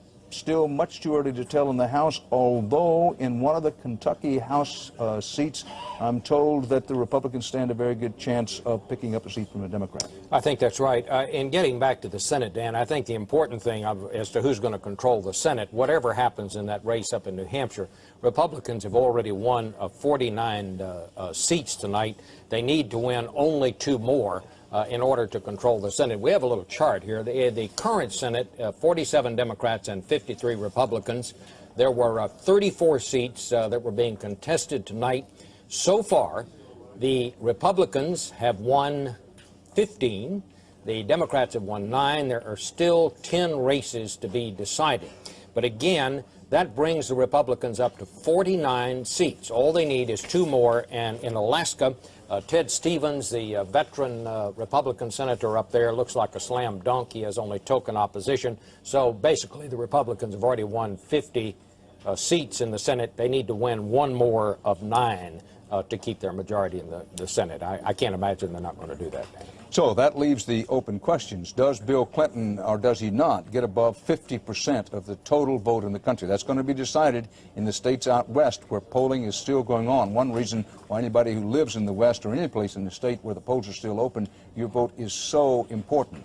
Whether Speaker Newt Gingrich and the Republicans retain control of the Congress is also in the hands of voters in the states where the polls have not yet closed. With 22% of the precincts across the country reporting, this is the way the popular vote looks. It may or may not be these percentages near the end. One thing we're watching, does Ross Perot or does he not break into double digits? Does Bob Dole or does he not finish above 40%? George Bush did not finish above 40% in the last presidential election, you will recall. What may be hanging the balance here, you know, voters sometimes give a split decision. It could be that that's what's going to happen tonight, that the Democrats will get the White House, the Republicans will retain the Congress. And keep in mind, if the Republicans retain control of both houses of Congress, this will be the first time in a very long time that the Republicans have, in succession, won control of the Congress in 2 successive elections. So all of that is hanging out there in the balance. You know, it's no secret when it comes to political advertising. Some candidates and their consultants live with the credo, never underestimate the power of negative thinking. Millions of dollars are spent on advertising designed to accentuate the negative of your opponent, just to tear your opponent completely apart. 60 Minutes correspondent Mike Wallace has some of the best and the worst of this year's ads designed to detract. Mike? And Dan, I've been forced to wonder about some of the stuff that the politicians have been peddling in their attacks this year. Nasty stuff that beggars belief sometimes. First case in point, a Weld for Senate ad in the race that he ran and just lost to Senator John Kerry in Massachusetts. She spent her federal disability check on drugs. He got a disability check every month and drank until the money was gone. Incredibly, John Kerry twice introduced legislation to keep paying monthly checks to alcoholics and drug addicts whose only disability was their addiction. In the race for Congress, the issue is crystal clear. And this from the Lefevre for Congress campaign in California. It is not. Vic Fazio says that Tim Lefevre is an extremist because he believes that killers like Richard Allen Davis deserve the death penalty. Tim Lefevre says that those who have built their entire public careers defending people like Richard Allen Davis from the death penalty are the real extremists. And that, Congressman Fazio, is you. I don't know what you think, Dan, but every time I see those ads and others like them, I wonder, do the candidates who pay for these ads really think Americans are stupid enough to believe that their political opponents want to coddle child killers or drug addicts? Apparently they do, Dan. As long as those negative ads produce winners, and they produce some winners tonight, then people are going to use them. You know, in that New Jersey race, Mike, which Torricelli won for the Democrats, hold on for the Democrats, the old seat of Bill Bradley, someone wrote that that was a diss-a-minute Senate campaign in New Jersey. Let's check in with Phil Jones at Dole headquarters in Washington. What's happening, Phil? Dan, two things to report. Number one, Senator Dole is now here in the hotel in his suite, and Arizona Senator John McCain, a very close friend of his, has gone up to meet with him. He is expected down here sometime soon. Mr. Dole's press secretary has issued a statement, and let me quote from it. Bob Dole has completed his last political mission with courage and honor, even in defeat. He has much to claim in the way of success. Bob Dole led his party in this election representing trust and conservative principles. And with Republicans headed, according to the Warfield statement, with Republicans headed toward retaining the leadership of Congress, this country on the broadest front endorsed what Bob Dole stands for. That is the concession statement. As far as Mr. Warfield is concerned, Senator Dole is expected down here at some point within the hour to address the people who have come. Dan? Thanks, Phil Jones. And of course, we'll carry that live here on CBS. Bob Dole has conceded as at the presidential race, and we do expect to hear from him. Classy, honorable man and public servant that he has been and is. You can expect him to come down at some point and say something.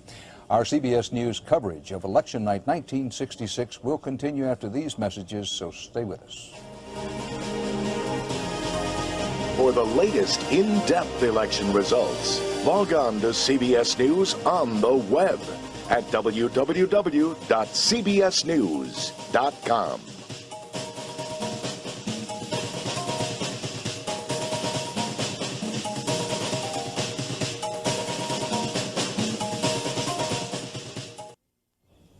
Back at CBS News election headquarters in New York, this is the way the presidential race looks on a nationwide basis. 270 electoral votes needed to win. Bill Clinton already has 284.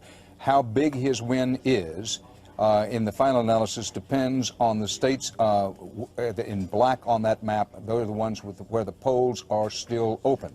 Now, the polls are closing in some places at the top of the hour. We'll have returns on that, of course, for you. And up in New Hampshire, closest Senate race in the country, this race between Dick Sweat and Bob Smith is as hot and tight as a too small bathing suit on a too long car ride back from the beach. They have been locked really tight for a very long time, and it looks like it's going to continue this way. These are actual votes in and counted. Yes, we and everybody else in the galaxy had said earlier that this was a pickup for the Democrats. It may yet be. We're not saying that Dick Sweat hasn't won this race. What we're saying is closing down and getting breathtakingly tight. Bob Schieffer, coming up at the top of the hour, 10 o'clock, best Senate race to look at? Well, we still have to find out what happens down in Louisiana, where you have Mary Landrieu in that race down there with the Republican Woody Jenkins. No call in that race yet. Very interesting, because the former Archbishop there said it would be a sin to vote for Bill Clinton and the Democrats, didn't he? And also for Mary Landrieu, the Democrat, because she is pro-choice. And coming up top of the hour, Ed Bradley, most important state to look for at 10. The band of western states, Utah, Idaho, Nevada, and of course California. And I'm still looking at Arizona. Gubernatorial races? West Virginia.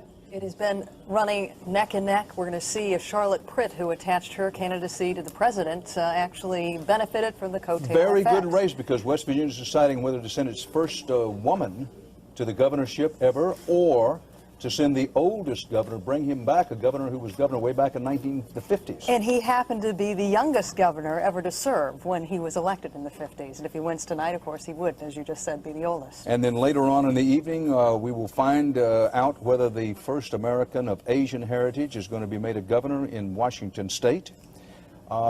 We have the referenda in California, the referenda on, for example, affirmative action out there. The polls are still open in California and so many of the western states. Let's pull up our map again, because I want to show folks where all those states in black still have the polls open, and we urge you to go out and vote.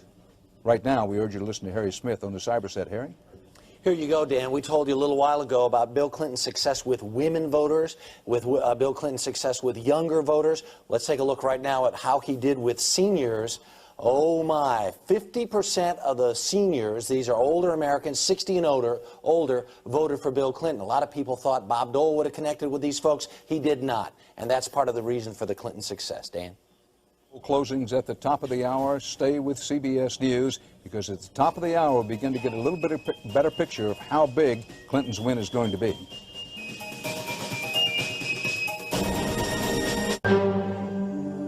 CBS, welcome home.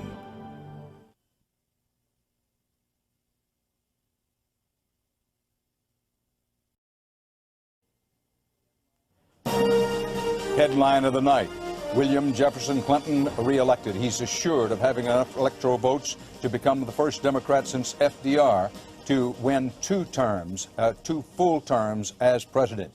Looking good for the Republicans in control of the Senate, and about control of the House. It's may be decided on the West Coast. Headline of the hour: President Clinton not only reelected, but scratching toward 50% of the popular vote. We don't know whether he's going to reach that or not. Republicans are two fingers short of continuing their grasp of the Senate, and it's still hand-to-hand combat, seat for seat, about which party is going to control the House.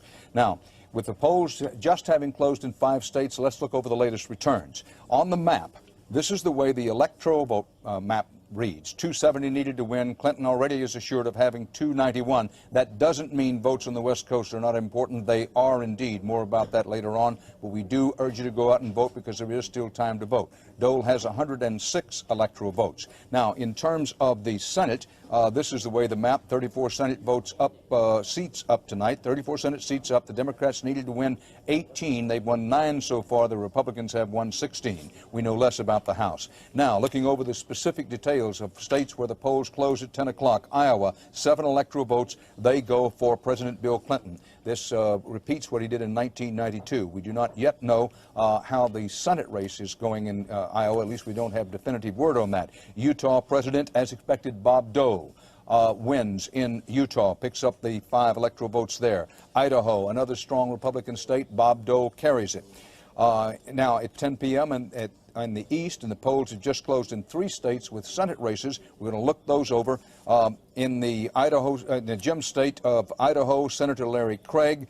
The last time a GOP senator lost in Idaho was 1956, and it doesn't happen in 1996. This was one of the races the Democrats thought they just might win, but it turns out that they were dreaming.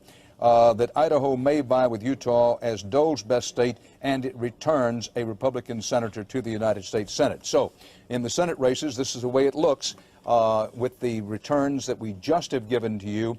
34 seats open. The Democrats needed to win 18 to get control of the Senate. It is not happening for them in the Senate. It may yet happen for them in the House, depending very heavily on votes in California and other places in the West. But the Republicans have won 16 of the 34 Senate seats up tonight. The Democrats so far have won 9. Ed Bradley, who's covering the presidency? Are voters giving the President Clinton a big mandate? I'm a little wary of the word mandate. So far, it's a mandate-less election in the view of many, and not all of them Republicans. I think you could say right now that he's not getting a mandate. I think it's too early to say whether or not he will get one. But something is clearly taking shape here that you're seeing in the numbers that we're looking at. President Clinton has painted himself as a moderate, a centrist, who has done a lot of little things, but little things that have resonated with the voters. And if you take a look at the numbers, when we talk to people asking them what they wanted, more or less from government, you take a look at the numbers across the country, you see that people want a lot less. In Pennsylvania, 55% think the government should do less. In Minnesota, 57% said that they thought that the government should do less. We took a look in the Midwest. In Ohio, 57 to 39% people thought that the government should do less. And if you go to other states, in Wisconsin and Florida, you see overwhelming majorities of people who want less from the government in their lives. And I think if you're looking at what Bill Clinton can do now, two things spring to mind, particularly on the heels of this election. Campaign reform. People want it. And also entitlements. Less money, less government. Let's go to Kevin Phillips, our veteran CBS News consultant. Kevin, given the form that the election has taken so far, with a lot of votes still out there, the polls haven't even closed in some places in the West, given the form so far, are we likely to have in Washington a stalemate, anarchy, hubris, or some of all three? Probably some of all three, and that's the interesting question. How much of each from where? What I think it's time to start thinking about is the president may get 7, 8, 9-point margin. That may be a landslide. It's certainly a near landslide. But if you look at the forces that he's going to face in Washington in 1997, you've got an almost certainly Republican Senate now. Some sense on the part of congressional Republicans, even if the House teeters, that they have gotten their ticket punched on Capitol Hill. You've got a special prosecutor. You've got a billionaire who's going to be entrenching a party that's going to make corruption the issue. You've got a lot of things that Bill Clinton faces that no newly elected Democratic president has faced in my memory. So this is a caveat to the landslide or near landslide or whatever the personal vote he gets is. Thanks, Kevin Phillips. Let's go now to one of President Clinton's closest friends, Vernon Jordan, who's joining us from Little Rock. Thanks for being with us, Mr. Jordan. Have you talked to the president? How's he feeling? What's he saying? I've not talked to him since the declaration of victory. I was with him shortly before that, and he was feeling reasonably confident and optimistic and anticipatory. And I'm certain by now that he is both relieved and feeling victorious. Now, Bill Clinton, 50 years old, the first elected twice Democrat since FDR. How can he avoid overreaching? How can he avoid, as they would say in Arkansas, getting too big for his britches? I think he's a very realistic politician. I think he understands what this election is about. It's about what he did for 4 years and what the American people hope he can do for the next 4 years. I think that he has shown great wisdom and great pragmatism in this campaign, and the American people have rewarded him for that.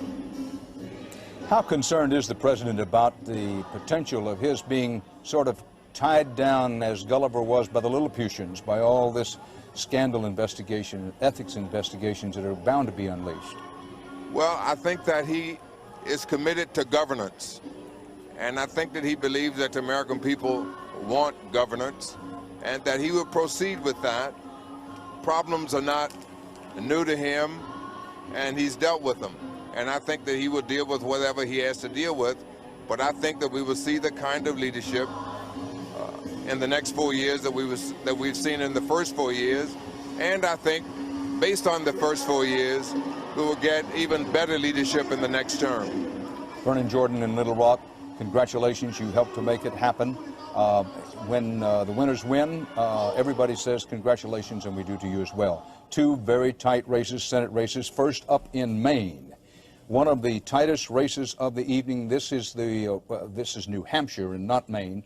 should say New Hampshire. I pushed the wrong button again. That'll happen sometimes. You know it's live television. We do it that way. But nonetheless, in the Maine race, it turns out that was a control room error, so mark that one up for them. Susan Collins and Joe Brennan in this Senate race up there.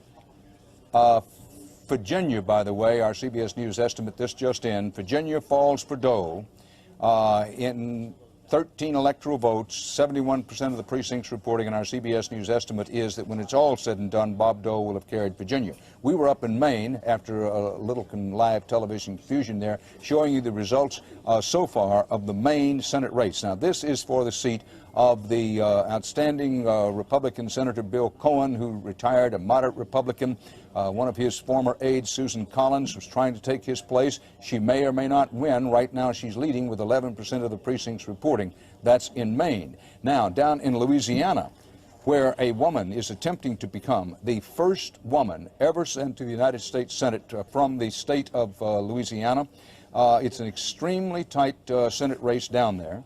We'll have to see what happens in Louisiana. We put Texas up on our thing. Let's go again. Louisiana, send it. There we are.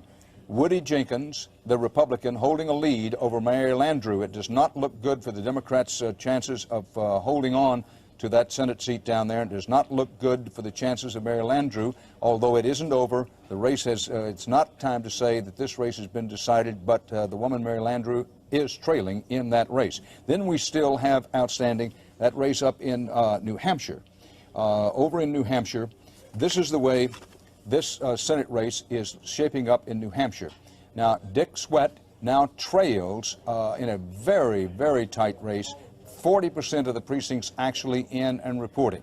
Earlier in the evening, nearly everybody announced that Dick Sweat was picking this up for the Democrats. As you can tell, as the actual votes come in, it's narrowing down. We're not saying Dick Sweat hasn't won it. What we are saying is he trails in the actual vote count, so it's a race we're watching. Our CBS News coverage will continue after these messages.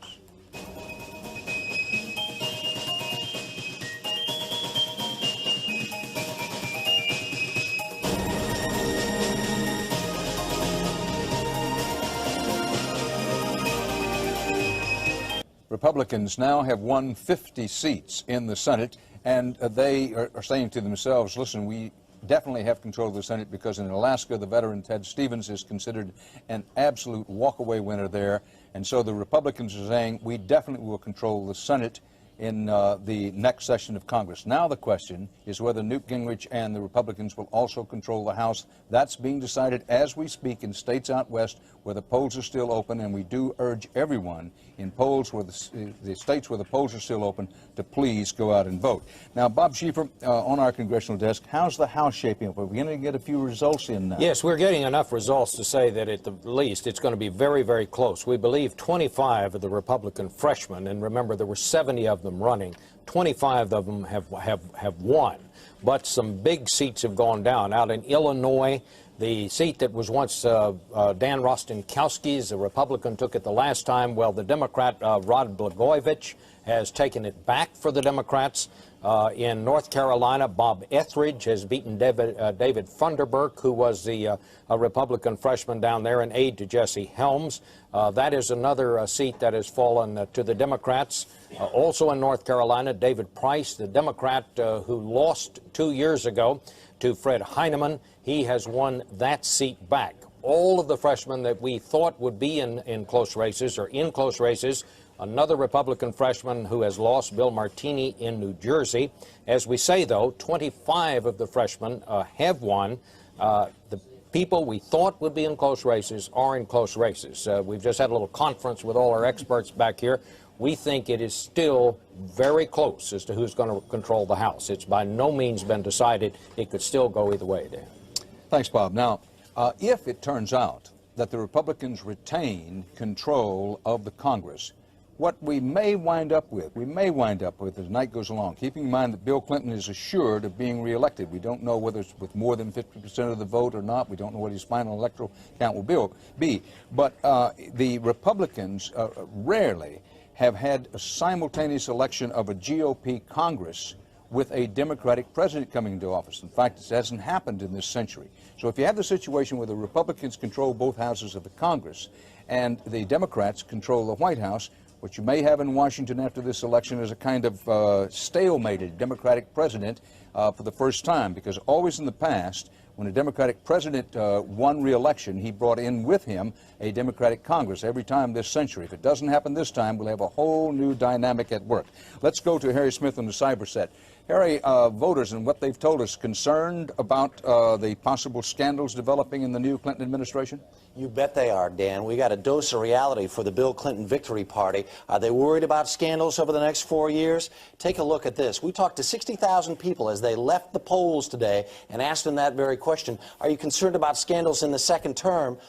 49% said yes, absolutely. Yeah, those are Dole voters, those are Perot voters, but 1/4 of Bill Clinton's voters think there's going to be trouble in the next 4 years ahead, too. Take a look at this one, though. This is another exit poll question. Is the President of the United States honest and trustworthy? 54% of the people in the country say absolutely not. As you talk about that potential Republican win in the House, if they do retain control of the House, there are going to be investigations aplenty and a big cloud hanging over Pennsylvania Avenue come Inauguration Day, Dan. Thanks, Harry. Ed Bradley on the presidential desk. Well, even with those figures that Harry points out, there were people who thought that there would be scandals. They voted for him. People thought he was not the trustworthy candidate. They voted for him. Even in Arkansas, which he won, 56% of the people in that state said he's not telling the truth on Whitewater. Yet they voted for him. And but they voted to send a Republican to the Senate from Arkansas for the first time in history. Linda Douglas, who's been following the very long trail of money in the campaign. Linda, soft money, what is it and what role did it play in this election? Well, first of all, it's interesting in this election that money finally really has become an issue. This is going to be the most expensive campaign, federal campaign ever, an estimated $2 billion. And there is a system, of course, under the law that is supposed to regulate the amount of money that can be contributed, the amount of money that can be spent, but that system this year clearly broke down. Now, the law limits the amount of money that can go to candidates, but there aren't such tight restrictions on the amount of money that can be contributed to political parties. So this year, both the Democratic Party and the Republican Party exploited a loophole in the law and went out and aggressively raised huge contributions, $100,000 plus contributions from corporations, rich people, labor unions, and that is what we call soft money. And let's look at some of these numbers. Now, the Democrats raised more than $95 million in soft money. That's more than 3 times what they raised 4 years ago. The Republicans raised about $111 million in soft money. That is more than double what they raised 4 years ago. Now, in their frenzy to go out and grab up all these huge contributions, the Democrats got caught in what appears to be a possible scandal. They either knowingly solicited some illegal contributions, or in the hurry to collect them, they failed to check the source of contributions, which turned out to be illegal. That has the whiff of scandal, and the White House is now bracing itself, as you have been saying all night, for a possible independent counsel investigation. Dan? Well, Linda, you're as aware as I am that there are those in Washington who say if you believe there's going to be any meaningful campaign finance reform in this next Congress, you will believe that water runs uphill.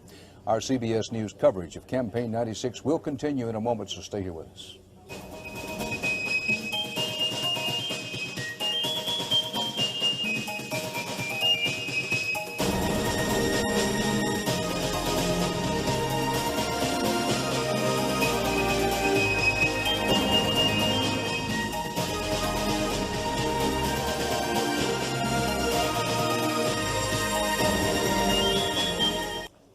History will record that Bob Dole was President of the United States.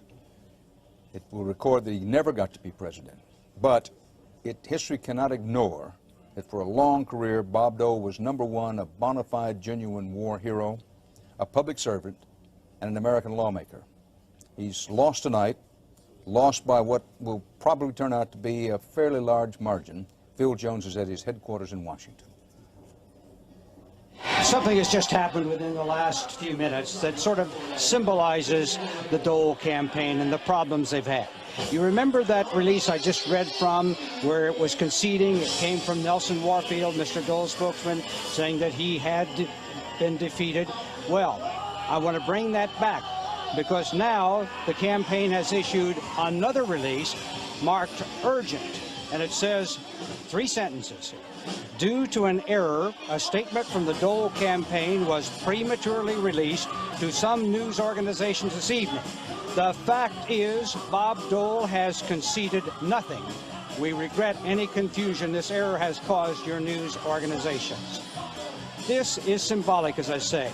Bob Dole has had trouble with his campaign organization. They have not had anybody at the very top who could both be the visionary, look out there and see those issues that he needed to go after, and also just to make the train run. A perfect example. Dan? Well, Phil, you've been around Washington a long time. Does this qualify as kind of mondo bizarro business at the end of a long election campaign, or is it one of those things that just happens? Well, when you have a losing campaign, everything seems to fall apart. And to that extent, I think what you've seen happen here. In this 96-hour tour we had, most of it was smooth until we got to the end. And at that point, everything was falling apart. They weren't getting the things there, getting the people out as they wanted to. You know, when it all goes wrong, everything goes wrong. Dan? Thanks, Phil. And our CBS News coverage of Campaign 96 will continue in just a moment. Keep in mind that the polls are still open in many places in the West. Where they are open, we urge you to vote. But for the rest of you, we urge you to stick in here with us because there's a lot more ground to cover.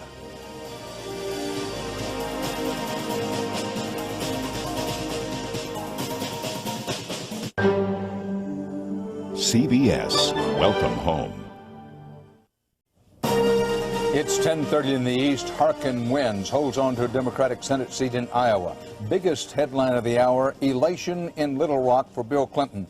Waiting for concession in Washington from Bob Dole. Consolation for Republicans, they keep control of the Senate. But the keys to the House, a key question for the rest of the night and maybe beyond. We do not know how the House is going to go. We can't say yet whether Speaker Newt Gingrich and the Republicans will continue to control the House or not. It hangs in the balance in western states where the polls are still open. Now, in a state where the polls closed some time ago, a Senate race that we've been holding off on because it was close. In Iowa, out in the Hawkeye State, the only major Democratic office holder in the state, Tom Harkin, had a tough fight.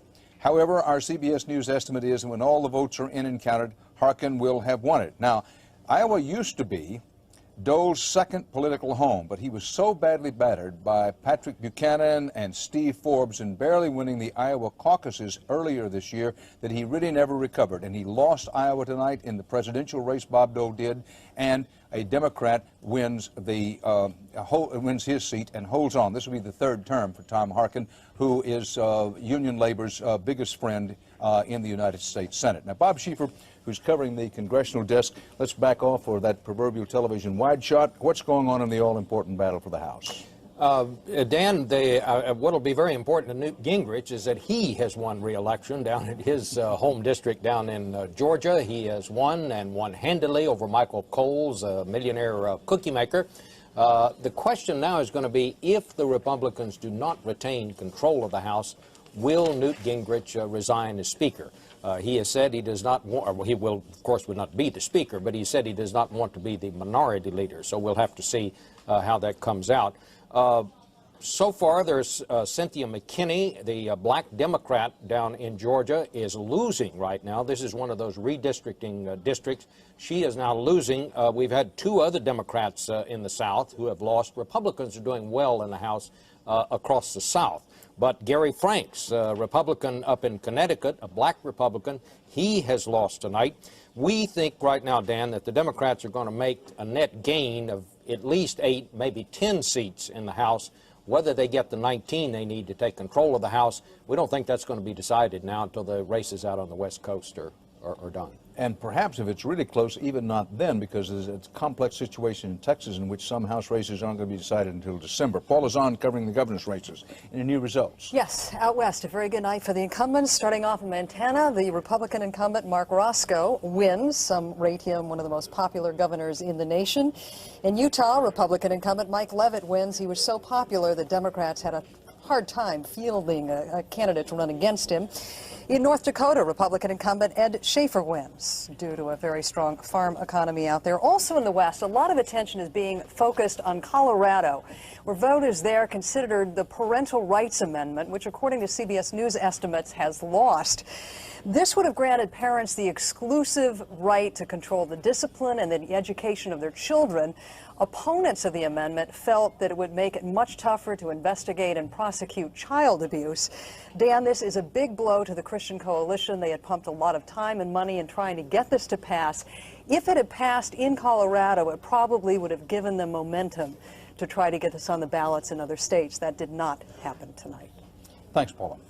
Keeping in mind the polls are still open in California, Oregon, Washington, Nevada, Utah, to say nothing of Arizona, also in North Dakota. The polls are still open in Wisconsin. They're open in a number of places around the country, and where they're open, we encourage you to vote. Your vote is important. Let's just take one example. In California, a referenda on whether affirmative action will remain a policy, part of a government effort. That hangs in the balance of the California vote. There's a lot still out there and a lot still for us to cover, including Rita Braver, who's in Little Rock, where President Clinton and those around him are celebrating. But Rita, they're also looking to see whether he gets over 50% of the total national vote. That is absolutely right. And of course, in that will tell us whether or not the president is going to be able to carry out some of the things he wants to do in the next term. We were talking about the fact that Newt Gingrich has been reelected. That is another thing that the White House is carefully watching. They want to know whether Newt Gingrich is going to be the Speaker of the House again, because they think that if he does get that job, life will be so much rougher for them. They believe that he will lead a host of investigations into things that we already know about and anything he can find coming up in the future. And frankly, they are quite worried about it. Now, a lot of people have been asking when the president will come down and address this huge crowd that's been gathered. Well, he's waiting for all of the polls to close. He is also waiting for a call from Bob Dole. And we're told that the White House has been having a little bit of trouble setting that up. That might be an omen of how difficult the Republicans do intend to make it for Mr. Clinton when he wins. Dan. Rita Braver, thanks. And our CBS News coverage of President Clinton being reelected and the Republicans holding on to control of the Senate, the House swinging the balance, will continue in a moment.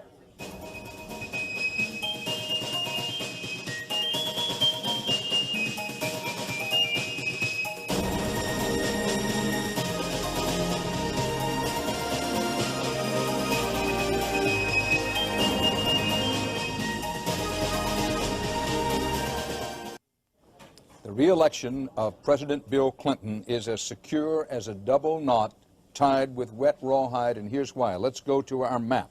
In the presidential race, 270 electoral votes needed to win. President Clinton is assured of having at least 291. This is the way the electoral vote looks. Now let me show you what the popular vote looks like.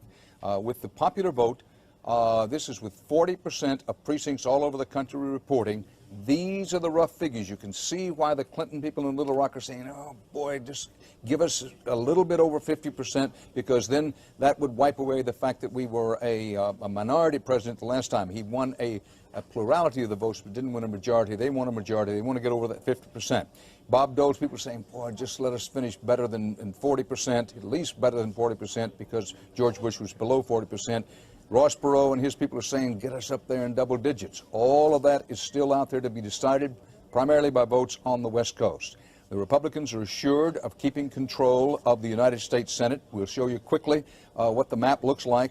With 34 seats open tonight, the Republicans have won 16, the Democrats 10, but we can say with authority the Republicans will control the next Senate. They already nailed down 50 states, and with Alaska considered an absolute shoe-in for Ted Stevens, they will control the Senate, and Trent Lott will continue to be the majority leader if he's elected by the Senate at the time when Congress reconvenes this next time. Now, Ed Bradley, very quickly, a lot of talk about a landslide. When the Bush people won by 6 to 8 points, they called it a landslide in 1988. Put that in context for us for this election. Well, I think in this area of smaller government, maybe we have diminished expectations of what a landslide is. I mean, he's 50%, they're talking about a majority, and if they want to call that a landslide, keep in mind that going back to 1964, everyone says that was a landslide when LBJ beat Barry Goldwater by 22 points. In 1972, Richard Nixon defeated Senator McGovern by 23 points. In 80, Reagan beat Carter by 10 points. He beat Mondale 4 years later by 18 points. So I don't think if you look at a historical perspective, you're going to say that 10 points is a landslide. I want to show a couple of very close races. In the Senate race in Louisiana, keep in mind that a Democratic woman is trying to become the first woman ever sent to the United States Senate from Louisiana. And this is the way things look at this moment. She is trailing. This is with 66% of the precincts reporting.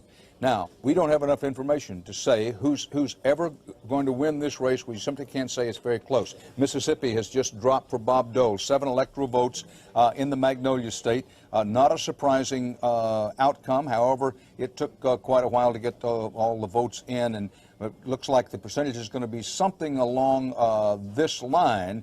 Bob Dole with a closer margin of victory in Mississippi, possibly, than many people would have expected. Keep in mind that Mississippi has returned Thad Cochran, the second of its Republican senators, Trent Lott being one. Thad Cochran is going to be returned. So Bob Dole carries Mississippi. Now, among the things that we want to do is put all of this in some kind of perspective for you. I believe now that we should go to Harry Smith on the cyber set. Harry, got anything for us there? We surely do, Dan. We are here to answer the musical question, whatever happened to Ross Perot, from out here in the cyber set right now. And the best way we can do that is a great illustration that comes from our maps. Let's take a look at the map from 4 years ago. The states that are in yellow are states where Ross Perot got 20% or more of the vote 4 years ago. Remember, he got 19% of the popular vote. Take a look at this same map 4 years later. We asked the question, show us the states where Ross Perot got 20% or more of the vote tonight. There are none. Zero, nada, zippa. Zippo does not compute. Now, for Ross Perot, the good news is 4 years ago he spent his own money to run for president. This time around, he spent the taxpayers' money, but of course he doesn't have much to show for it. Dan? Thanks, Harry. All right, let's go to our consultant, our analyst, Kevin Phillips. But, Kevin, this does not mean that Ross Perot and his Reform Party are finished, not by a long shot. Where does Perot go from here? I think what Perot will try to do is zero in on the campaign finance and lobbyist issue and try to play the same role on that he played with the budget deficit. And that'll help the Reform Party, too. I would think he'll try to knit his party together with those issues, and they're going to be a big thing in Washington, so maybe he can ride them. And let's talk for just a second, Kevin, about the promise, the pitfalls, and the perils of a second term for President Bill Clinton. We're going to talk about this as the evening goes along, but just at the high points for me. Well, I think he's got a number of difficulties. The first is hubris. Presidents who've come back in for second terms with any decent margin usually sort of think they're on top of the world. He's got the legal problems. He's got a Republican Congress. He's got a probable business cycle downturn coming up in the next year or two. I think as far as re-elected presidents go, he's got a lot of things to watch out for. And Ross Perot is speaking right now in Dallas. Let's pick it up. For accomplishing an incredible mission. You created a party in all 50 states in less than a year. Everybody said it couldn't be done, and you did it. So congratulations.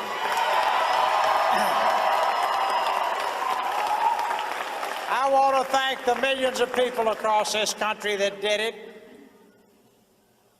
Nobody does it better. In California, it takes 2 years to create a party. They did it in just 18 days, and that shocked the system. And believe me, the system needs some shocks. I want to thank the staff that's worked tirelessly on this for doing an incredible job. And I particularly would like to thank Pat and Kay Choate, who are right here with us tonight. Pat has done a fantastic job. We had an incredibly talented team that put all those television shows together. They haven't slept. If they're here tonight, and I know they're here, they're probably standing up asleep tonight, making up for lost time, because they've been going night and day. Thank you, Tom and Mike and Bill, and thank the great crew from AMS. You are terrific. Well, Ross Perot saying thank you. Here's the good news for Ross Perot. This is the popular vote, showing Ross Perot with roughly 8%. He'd like to get into double digits, and he could before the night is over. Keep in mind the polls are still open on the West Coast and in Hawaii and Alaska. The bad news for him is this: on the electoral vote side, Ross Perot has 0 electoral votes and not likely to get any. Our CBS News coverage will continue in a moment, so stay here with us.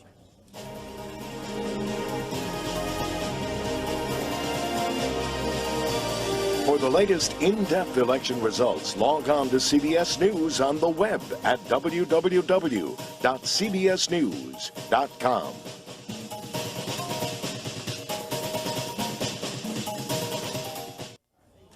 Well, in their negativity and high-tech special effects, many Campaign 96 commercials have been right on the cutting edge, emphasis on cutting and burning. But some of the most effective political ads are blasts from the past. 60 Minutes correspondent Mike Wallace is here now to play some of the golden oldies of campaign commercialdom. Mike? Dan, too many of the ads we've seen this year, I think you'll agree, have not been very interesting nor very persuasive, and certainly not funny. So we went back to the video archives to look at some commercials from campaigns past. It seems to me they used to do it better. First one, from 1984, was paid for by challenger Mitch McConnell of Kentucky, who said that his opponent was AWOL all the time. My job was to find Dee Huddleston and get him back to work. Huddleston was missing big votes on Social Security, the budget, defense. This was one of the funniest political commercials I've ever seen. 12 years ago, the Senate race from Kentucky. Incumbent Dee Huddleston was absent so often, and Republican Mitch McConnell said it was time to make a change. Puerto Rico. Dee Huddleston, thank you very much. Come on. We can't find Dee. Maybe we ought to let him make speeches and switch to Mitch for senator.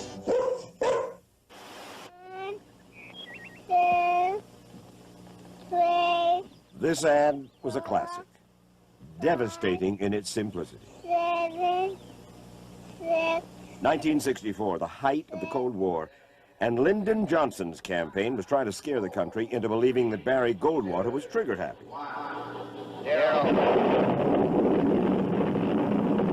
These are the stakes to make a world in which all of God's children can live. Vote for President Johnson on November 3rd.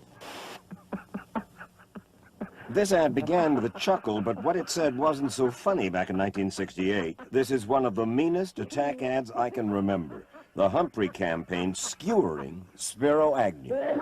This would be funny if it weren't so serious. In another ad that same year, Hubert Humphrey's campaign didn't need to say a word.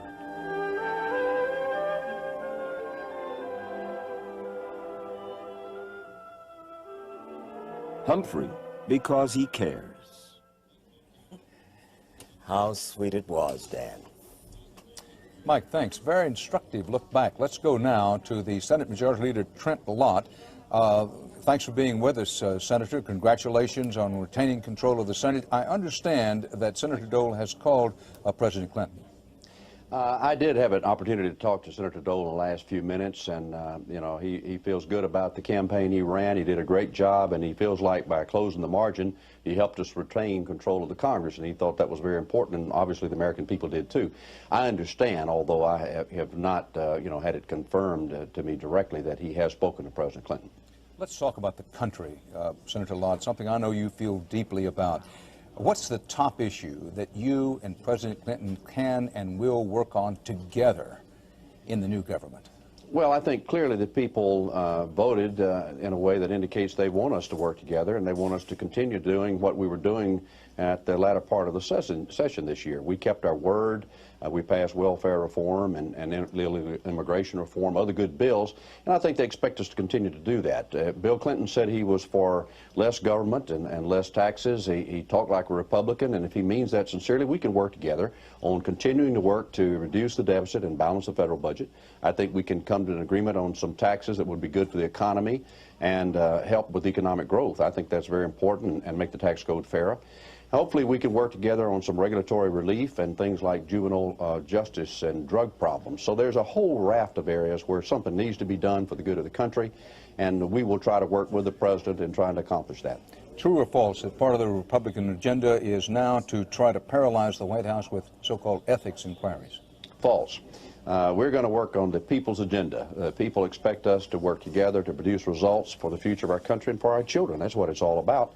I assume there's going to be an independent counsel. We will have to have some occasion to fulfill our responsibility, to have some hearings, to look at what happened. I mean, there appears to be a lot of abuses and corruption in the campaigns. We need to take a look at that and see what happened and see what we need to do. But our emphasis is going to be on doing what needs to be done for this country. And then in regular order, we will fulfill our responsibility. But we want to put the bitterness of the campaign behind us as much as we can and work together for the future. And I think that people, they have said to us in the Congress, we liked what we saw you doing. We expect you to work with the President of the United States. If he will work with us, if he will do what he talked about in the campaign, we can do some business. Senator Lott, I hope you stick with us. We want to continue this conversation. Right. We need to take a break. Some of our CBS stations will be leaving us now.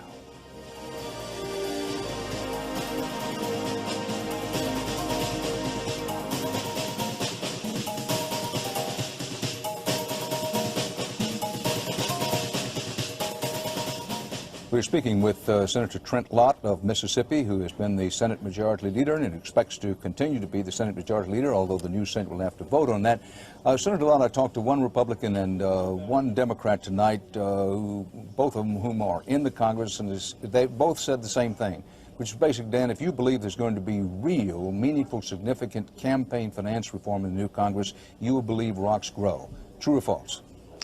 It's hard to tell. I don't think we ought to jump to conclusions on that even more than we should jump to conclusions on what happened with these campaign violations that have been talked about. I think we need to see what happened. I think we should have some hearings and talk about what we can do in terms of campaign reform. Is the primary system working the way it should? Do we really need national conventions? How can we deal with the cost of the campaigns? I don't think we have all the answers yet. The Democrats have always said, well, what we ought to do is just use public financing with campaigns, which we call food stamps for politicians, or let's mandate that the electronic media has to provide coverage. You know, we don't think the government answer is the solution. We think maybe there's some broader answers that we should look for. You know, we'll have some hearings on it. You know that Ross Perot, among others, is going to say, there they are, Dan, it's Trent Lott and it's President Clinton. They don't want to tell you that they will pass campaign reform, not meaningful reform, because they aren't going to do it. Well, I think we may, but I think we ought to be careful how we do it, make sure we do it right. I don't think we ought to just jump in there and say, oh, we're going to fix the problem with illegal contributions, which we should do, or address the problem of the confiscation of union dues to spend millions of dollars on misleading ads. I think we need to think about it and see if we can do it in a bipartisan way. Look, earlier this year there were people who said, look, there will never be health insurance reform. There will never be welfare reform that the president would sign, and that we wouldn't pass, you know, safe drinking water legislation. We did all of that. Hey, let's wait and see. I think my job, if I am reelected as Majority Leader, is to look seriously at some of the problems that we have learned about in the campaign. We have listened to the American people, and now we ought to move forward to see what we can, in fact, agree to do. Don't write us off. I mean, a lot of people wouldn't have thought we could have retained the majority in the Senate and in the Congress. We did. Now, give us a chance to see if we can't do the people's business in the weeks ahead. Senator Trent Lott, thank you for being with us. Congratulations, retaining control of the United States Senate. We'll see you along the trail. Now, back here at CBS News election headquarters in New York, the electoral vote count for Bill Clinton is now 291, 126 for Bob Dole. The polls are still open in states such as California, Oregon, Washington, out in Hawaii, up in Alaska. So there's a lot to be decided. We'll be getting some information at the top of the hour on those. In the meantime, let's turn, Ed Bradley. So far on the map, what you see is that President Clinton has been strong in every area except the South and what I would call the Southwest and lower Midwest and some of the mountain states. In every other area, he's been pretty strong. He has, except for that belt right up starting through Texas and Oklahoma up in there. He's had a very solid campaign in every part of the country. He picked off Florida, which was one of the cornerstones of their strategy in their effort to try to get this mandate. He did very well in the Northeast and in the Midwest, where there was a feeling that Bob Dole had to win states like Ohio. He had to do well in Illinois. and it just never happened. I mean, you take a look at the colors in that map, and you can see that band of blue that goes through there. That is Bill Clinton territory, and that's why he won the election. Well, now let's pause for a moment to look at all of the results to date. We aren't going to talk, we're just going to let them roll, and here they are.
It's 11 p.m. in the East. Headlines of the hour: westward ho, poll closings now in the West as President Clinton hits 50% of the popular vote.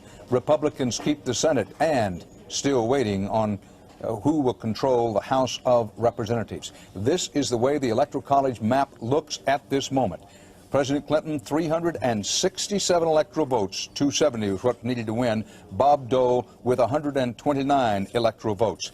With 11 p.m. poll closings, this is what we can report. California, the big burrito goes to Bill Clinton, 54 electoral votes, widely expected, and that's the way it turns out. Up in Washington State, 11 electoral votes. It voted Democratic in 1992, does so again this time. And in Oregon, 7 electoral votes. It voted Democratic in 1992 and does again this time. President Clinton with a sweep on the Pacific Coast. California, Oregon, and Washington all go to him. Out in Hawaii, 4 electoral votes in the Aloha State. Bill Clinton wins it over Bob Dole there. Up in North Dakota, that is Dole country. 3 electoral votes for the man from Kansas. He carries North Dakota. Now, given that situation, here's what the map looks like at this hour. 367. Clinton has electoral votes, 270 needed to win, 129 for Dole. If you're saying, well, and also President Clinton is right at the 50% margin. He's going to get about 50% of the popular vote. Does that mean a landslide? We'll be discussing that a little later on. Right now, you are watching election night coverage on CBS.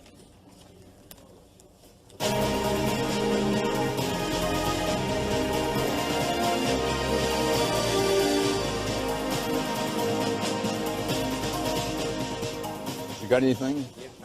Well, joining us now from Little Rock, the President Clinton's Chief of Staff, Leon Panetta, who is from California, and thanks for being with us, Mr. Panetta. Before we get underway with the question, let me point out that I just asked someone here, do we have any information on other races in California, Oregon, and Washington, and the answer was no, but we can say that President Clinton, Vice President Al Gore, and you and the others have made a sweep of the Pacific states, getting Washington, Oregon, and California.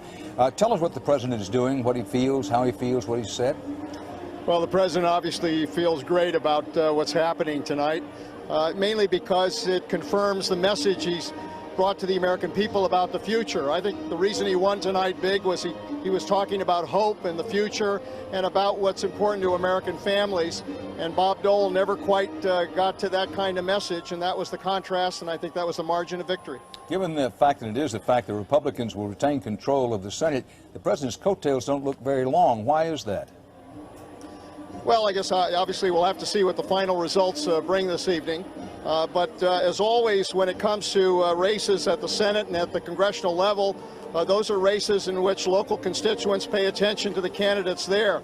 I've never been a big believer that the president carries a lot of coattails. I ran in my home district in California when Ronald Reagan carried my district big in '84, and I won big. So I think presidential coattails, when it comes to those races, everybody talks about that, but I don't think it's true. The American people make decisions based on the people that they want to vote for, and they can be Democrats or Republicans at that level. Is there any way the president can prevent being hogtied by various Republican investigations in his second term? Well, Dan, I listened to Trent Lawton, and I was glad to see that he said we want to focus on the issues that are important to the American people. And that's what the American people sent a clear message tonight on. For 4 years, the Republicans have raised allegations against the president. They've never proven anything. They've used those attacks during this campaign. The American people rejected those attacks. They didn't want insults. They wanted issues. And so what the American people said tonight is stop the partisanship, stop the gridlock, stop the attacks, focus on the issues that affect American families, their education of their kids, their jobs, their families in terms of health care, crime. Those are the issues that American people care about, and those are the issues that won tonight. I hear the victory music in the background. I see that victory smile on your face. You've earned it. What I hear is that you're going to give up being chief of staff at the White House, go back to California, go in business for a while, and then run for governor. True? Well, tonight we're celebrating this victory. President's made no decisions. I haven't made any decisions. Tonight is the night to celebrate the president's victory. And so you won't argue if I say your answer was maybe. Thank you very much, Leon Panetti, Chief of White House Staff. Congratulations. Let's go to our presidential desk and Ed Bradley. I think he'll be...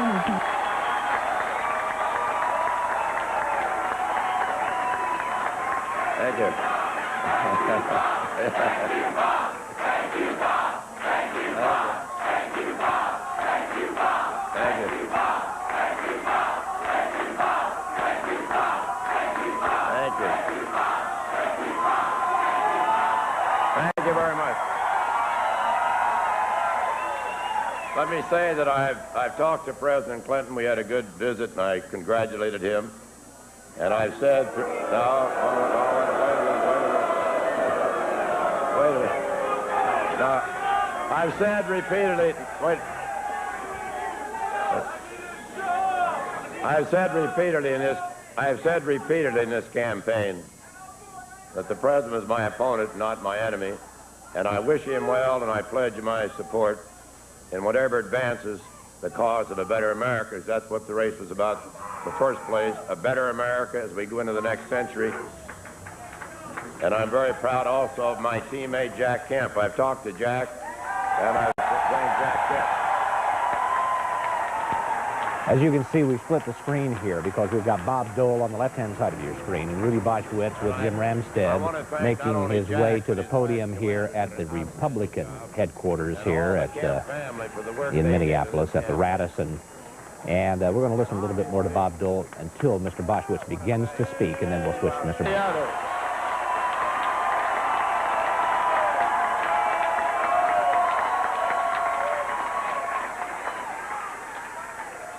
In fact, they've both been with me in this 96-hour marathon, and we had a great time. We had great crowds and a lot of enthusiasm. At 3 o'clock this morning, I guess it was, we're in Independence, Missouri, and I never saw so many people in one place so excited about the Republican Party. And let me say a special word. Let me say a special word to all the young Americans and the young people who were involved in my campaign.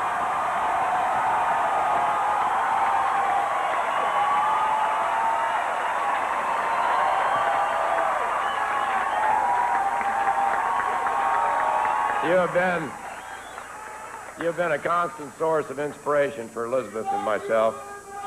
But I might add, you're not going to get that tax cut if you don't be quiet. Yes.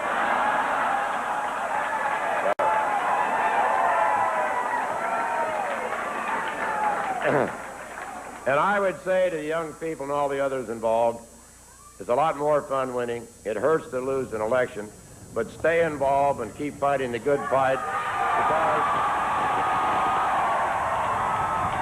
most strategically tonight, Bob Dole telling his supporters in this Washington hotel ballroom, quote, we're going to keep the Senate, quote, we're going to keep the House of Representatives. And aside from who would win this election, President Clinton having won it tonight, the important thing is who controls the House. And at 11:29, CNN is now declaring that Republicans will contain control of the 105th Congress. We predict that the Democrats will pick up about 11 seats, give or take something, some or more, and which puts them closer to parity, but still not enough to win back the majority. Let's go back to Bob Dole in Washington. We have many friends in the media, and they were there every day, every night, every day, and every night as we flew around this country. And we met hundreds and thousands of good people all across America who want a better America and will continue to working for a better America. And as I look around tonight and I came in, I saw a lot of very special people who've been helping me for the last 10, 15, 20, 25 years. And I say thank you for all you've done, because I know your support.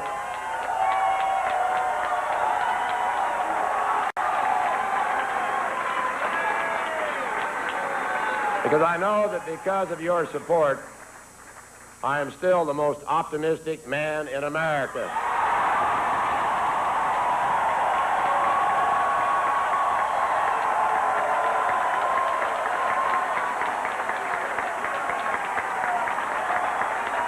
And I know that thousands of you have worked day and night. Thousands of you have worked day and night, and millions of you trusted Jack Kemp and me with your vote, and for that, we will always be grateful, and I say thank you very much. Dole. Now that we've declared everything, are we going to have a moment to, well, whenever we come out? Say, Haley, you've done an outstanding job. We appreciate it very much.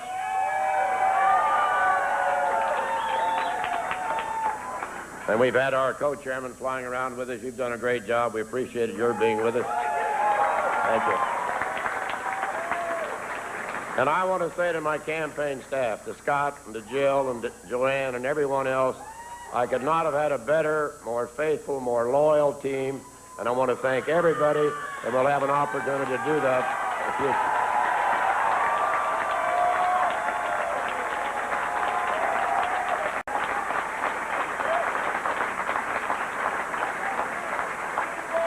It's been a long time since I entered politics, way back in 1951. And a lot of things have happened since that time, but some things never change. A few days after I took my seat in the state legislature, a reporter asked me what I had on my agenda. And I said, well, I'm going to sit back and watch for a few days, and then I'll stand up for what I think is right. And any of you wondering what my plans may be in the future, I'm going to sit back for a few days. Then I'm going to start standing up for what I think is right for America and right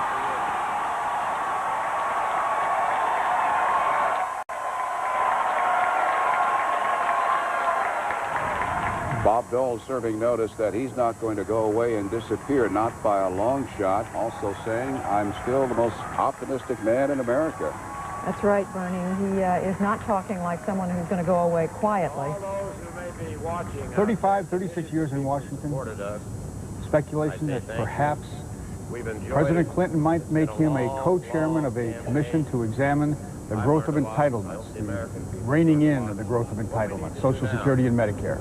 As Republicans, this is a very bittersweet night, of course, for the Republicans. They did not want to lose control of the House and the Senate.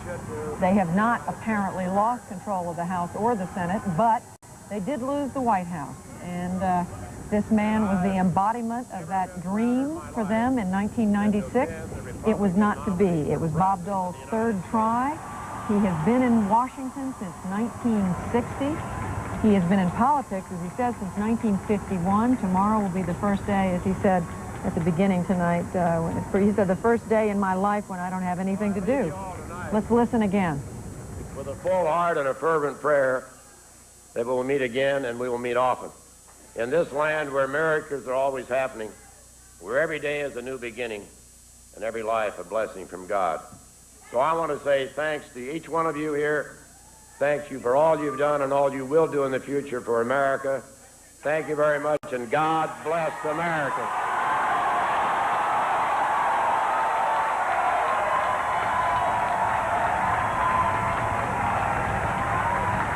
Bob Dole in this Washington hotel room, surrounded by family and friends, listening to Bob Dole in Dallas, Texas, the presidential candidate for the Reform Party, Ross Perot. Mr. Perot, welcome to our live coverage. Good evening. Good evening. What is going through your mind? What did you accomplish in this run?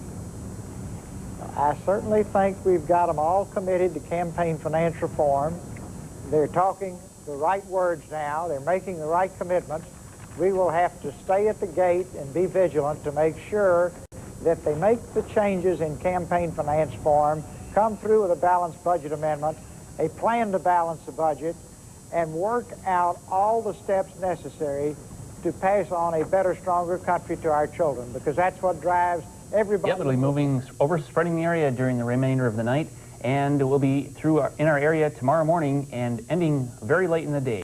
All right, and also Friday Sports Extra one night early. Moving up early this week, that's right. It'll be Thursday night instead of Friday. We've got a lot of local volleyball playoff action and some other stuff in store as well. All right, and obviously we will continue to get election updates, and we will have all the latest for you tomorrow on our noonday edition with Kurt Crandall. Thanks for watching tonight. Breaking news, dial 625 News or star 12 from your cellular 2000 phone. This free call will connect you to the cellular 2000 News 12 tip line free, courtesy of cellular 2000. The Democratic Senate seat in Montana. Now, this is a tough one. You'll recall that earlier in the evening, everybody who announces winners when we believe we know it, believed that Dick Sweat, a former two-term U.S. representative in New Hampshire, had won the Senate race in New Hampshire and picked up a seat for the Democrats. That was wrong. We were in error. As it turns out, Bob Smith, the Republican senator in New Hampshire, looking for his second term, came from way back, nipped Sweat at the absolute wire. Well, let me tell you, this race was so close for most of the evening that it was too close to call, fax, or email. But now we feel we can say conclusively, Sweat did not win that race. The Republicans held on, and Bob Smith will be returned to the United States Senate. Now, in South Dakota, in the presidential race, the 3 electoral votes we've said earlier would go to Bob Dole. However, in the South Dakota Senate race, Bob Schieffer, check me along here, in the South Dakota Senate race, Pressler loses that race. I don't think we've called that race. I don't think we've called that. That's what I'm asking. No, we have not called that race. All right. Yet. It's very, very close, so let's take a look at that. Let's go out west and take a look at that South Dakota race. Indeed, we have not. Senate race in South Dakota. This is how it looks. Larry Pressler is trailing Tim Johnson, but I want to underscore that this race has not reached the point where we believe we can say either candidate has won it. If Tim Johnson continues to lead the incumbent Larry Pressler, that would be a pickup for the Democrats. But let's pause for a moment and italicize. The Republicans are going to control the next Senate. They'll also control the House.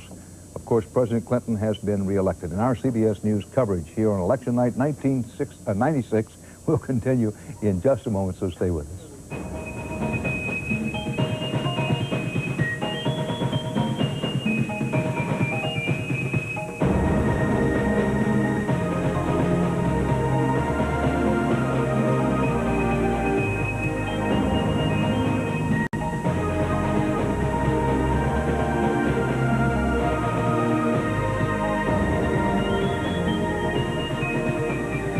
Portion of CBS News Election Night coverage is sponsored by Buick and your local dealers. Remember Buick, the new symbol for quality in America. And by Merrill Lynch. For our clients, the difference is planning. The difference is Merrill Lynch. And by new Accid AR, proven so effective it can prevent heartburn completely. Back at CBS News election headquarters in New York, there's still a number of states in which the presidential election has not yet been decided. Some of these races in some of these states have been hotter than a Presidio parking lot for hours now. Just take a look at our map. President Clinton is assured of having at least 367 electoral votes, but among the states where the presidential race has not been decided, down in Georgia, let's take a look at what it may look like in Georgia in the presidential race. Really close with Dole leading. Then also undecided, Montana is still out, Arizona is still out, Nevada is still out, and Colorado is still out in the presidential race. Now, races not decided for the Senate, Oregon, Colorado, and South Dakota are the races where it has not been decided who's going to the Senate. The polls have not yet closed in all of Alaska. Bob Huber, let's talk about the shape of the new Congress. We know it's going to be Republican. Let's talk about how it forms up. All right. Again, I have one of my little seating charts here, Dan. I feel like I'm planning a dinner party here. But here is the seating chart that we have for the House. Remember, we start out the night with the Republicans having 236 seats in the current House. Democrats had 198. All of those seats, of course, were being contested tonight. Now, at this point in the evening, we see the Republicans with 186 seats. We see the Democrats have won 164. We still show on this chart 83 contests to be decided.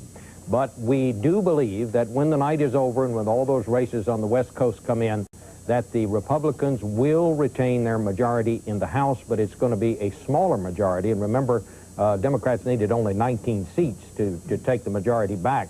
It's going to be an even smaller majority. So you had a raucous House these last 2 years. It'll be just as raucous in the next two. There are a lot of human interest stories, Dan. I would just mention one. Long Island Congressman Dan Friesa, who was a Republican. He voted against the assault weapons ban. He was defeated tonight by Carolyn McCarthy. She is a Democrat. She was what people used to call a housewife. She'd never been involved in politics. But her husband was killed in that Long Island Railroad massacre 2 or 3 years ago by the gunman, that inexplicable incident that happened. She became so enraged she decided to run for Congress. She ran against Dan Friesa and she beat him. And a young person won tonight. Democrat Harold Ford Jr. will succeed his father as congressman from Memphis, Tennessee. He will be the youngest member of the United States Congress. He is, get this, 26 years old. Our CBS News coverage will continue after these messages.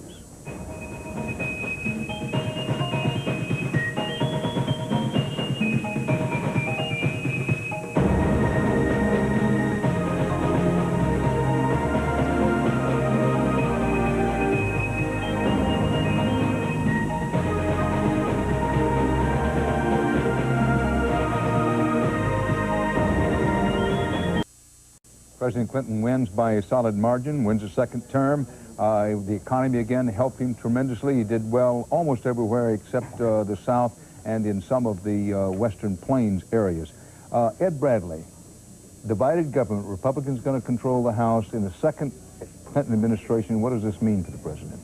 Well, Dan, you know, I was struck by something that Bob Dole said. He said that for the first time in his life, tomorrow he will have absolutely nothing to do. Think of Bill Clinton.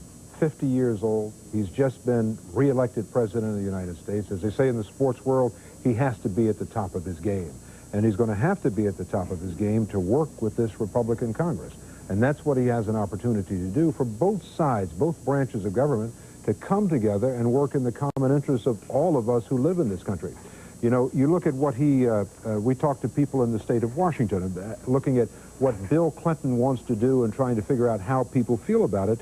And if you look at the numbers there, you find that 29% of the people support almost all of what he wants to do. 33% support some of it. So most of the people support what he wants to do. You come back to Bob Dole's message of cutting taxes and reducing the deficit. People want that to be done in this country. They just didn't think Bob Dole had the opportunity or could do it. Now, Bill Clinton, with a Republican Congress, has an opportunity to cut taxes and to reduce the deficit. If he chooses to do that. Harry Smith, seeing you on that cyber set as we have all night long, I guess it's time to tell people your middle name is actually Spock. As we do that, tell us what the voters have said today they think about a Republican-controlled Congress again. Well, Dan, they've told Bill Clinton they want him to live long and prosper and go back to the White House, right? But with reservations, and there's sobering news for the Republican Congress as well. This is exit poll stuff. Once again, 60,000 voters, Republican Congress over the last couple of years. What kind of a job did they do? Over 53% said they disapprove. This is a little bit of a complicated message. What do they think about the Speaker of the House's performance over the last couple of years? Now, this is nationwide now. You've got, 60% of the people said they don't like Newt Gingrich very much. So while all these folks are sending Bill Clinton back to the White House and the Republicans back to control of Congress, none of these folks seem to be particularly crazy about any of them. Going to take a break. Our CBS News coverage continues in just a moment, so stay in here with us.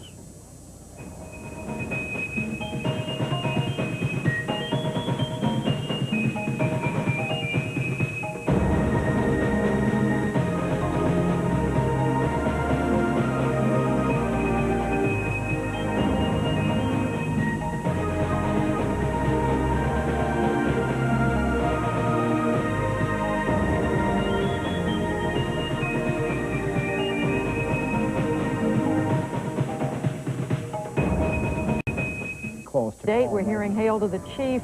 It has, in fact, if I'm not mistaken, that red carpet and that blue carpet and that seal looks a little bit like the White House. Well, he wasn't president in 1992. He had a couple of months to go Yes, before you can't play "Hail to the Chief" when you've just won and haven't been inaugurated yet. Here's Al Gore. I guess he's going to do the introductions. No Macarena tonight. Well. I'll tell you one thing that might be going up through his mind. This moment tonight, right now at this podium, he could be thinking this makes up for all those funerals I had to attend. Ladies and gentlemen, thank you for joining us this evening. Before I present the President, I would like to thank the people who made this glorious evening possible. My wife, Tipper, who has campaigned from one end of the country and back again with flair and passion.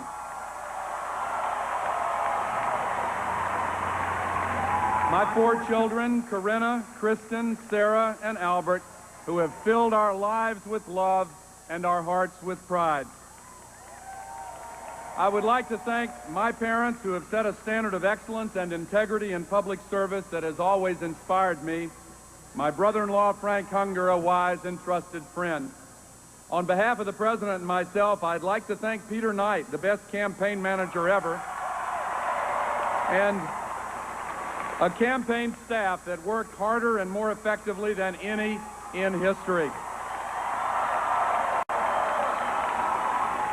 And on a personal note, I would like to thank the people of my home state of Tennessee for giving us a victory this evening. And may I say, on behalf of Tipper and myself, to a very dear friend, and on behalf of millions of families in villages throughout our land, a very special thank you to a woman who has faced extraordinary pressures with grace, dignity, and an unbreakable commitment to serving our nation, America's First Lady, Hillary Rodham Clinton.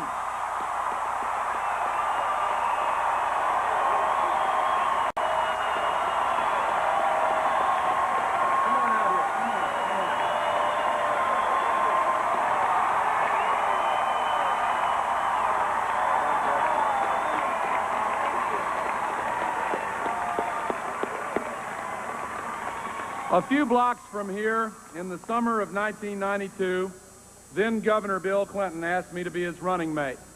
It has been my great privilege to work by his side these past 4 years, and I want you to know I have gotten to know him as very few News live coverage of election night. Vice President Gore speaking from the old State House in Arkansas. However towering the obstacles, however long the odds, that takes strength, that takes vision, that takes leadership, that takes character.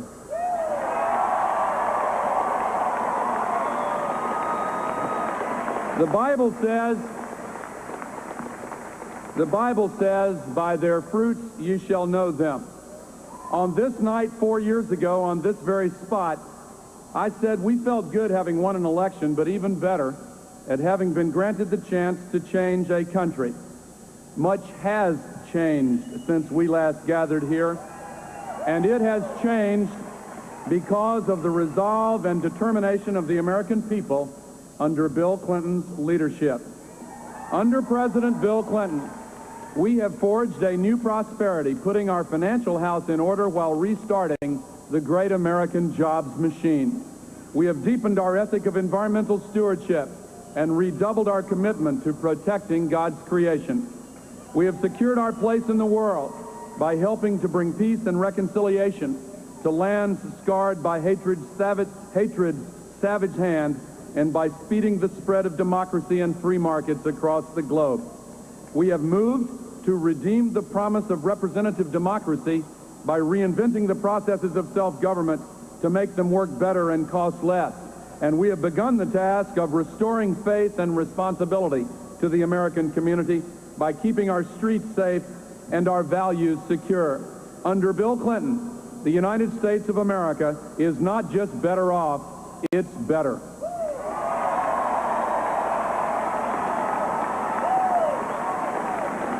Now, 4 years later, we again celebrate a victory. But what we savor much more is the opportunity you have given us once again to lift our country higher still. And from where we stand tonight, we can now see the shimmering rays of light that signal the dawn of the 21st century. We see an America that is preparing and empowering all of its people and giving them opportunities to succeed. We see an America in which success does not depend on how others categorize you, but upon what is in your heart. An America in which talented teachers shepherd dedicated students through the best schools in the entire world, where an 8-year-old can pick up a book and read it on his or her own. An America in which higher education is open to all and affordable by all. From our vantage point tonight, we see an America where every child can connect to the information superhighway and absorb the vast knowledge of a small planet. An America where any person with a good idea and the desire to work can enter the new networked economy and become tomorrow's successful entrepreneur. An America where the greatest scientists in the world continue to make discoveries that change our lives for the better.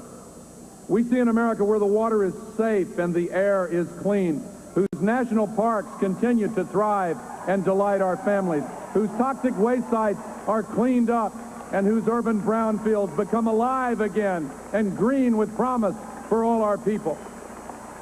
From where we stand tonight, we see an America making a transition to a new era, aware of the uncertainties but inspired by the possibilities. We are beginning to see an America scrubbing the stain of cynicism from our national fabric, reinvigorating the civic institutions on which our national health depends. An America motivated not by what divides us, but by what makes us one. And that is why we also see an America where a president of one party and a Congress of another can work together to serve citizens of every party. Let me say a special word to America's young people tonight. This is your nation, too. Your claim on it is just as great as those who are older. Please involve yourselves in our democratic process. Add your voices and your talents to our grand experiment in self-government.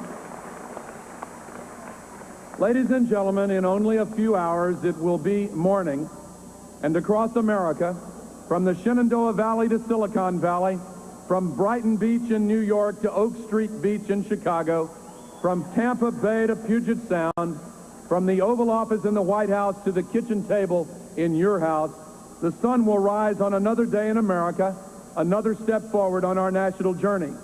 And leading us in that journey will be the man from hope who tonight becomes a man for history.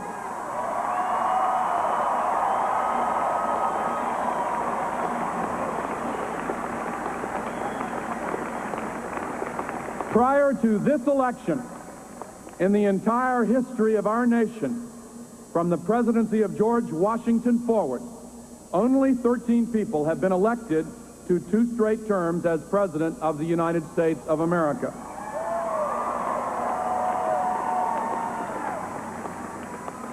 of them have been Democrats, one of history's short lists.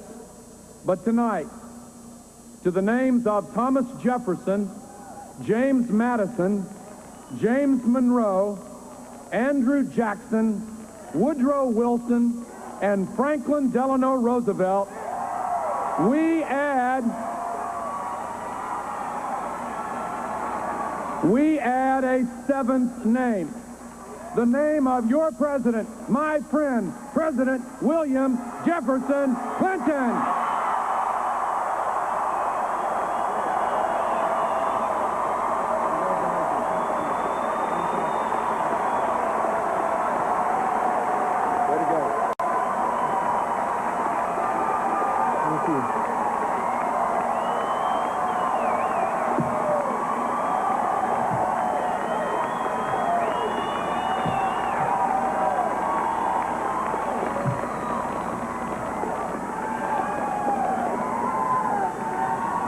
My fellow Americans, thank you for being here.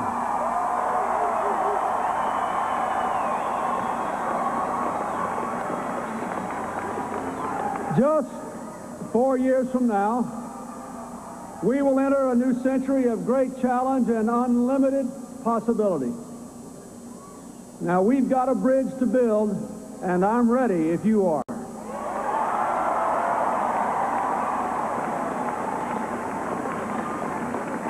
Today, the American people have spoken. They have affirmed our course. They have told us to go forward. America has told every one of us, Democrats, Republicans, and Independents, loud and clear, it is time to put politics aside, join together, and get the job done for America's future. In the last 4 years, we've made remarkable progress. But in our schools, our families, our workplaces, and our communities, our journey is not done. My fellow Americans, we have work to do, and that's what this election was all about. I want to say to all of you here and to all of the American people, no words can convey the gratitude I feel tonight for the honor that has been given to me. It is an honor that belongs to many. First, to my family, to my wonderful wife of 21 years,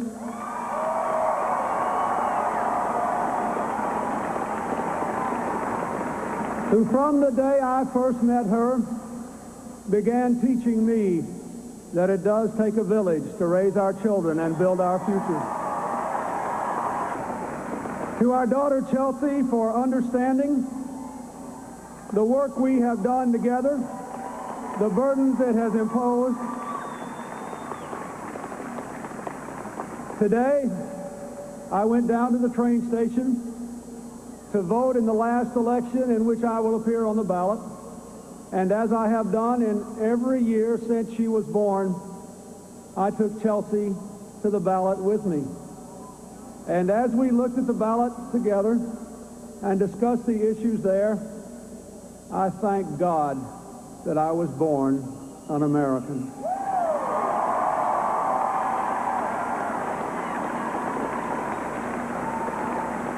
I thank the members of my wonderful family who are here, my stepfather Dick Kelly, my wonderful mother-in-law Dorothy Rodham, and all the others. And I thank my beloved mother who is smiling up there and said, I never had a doubt. I always knew it would be this way.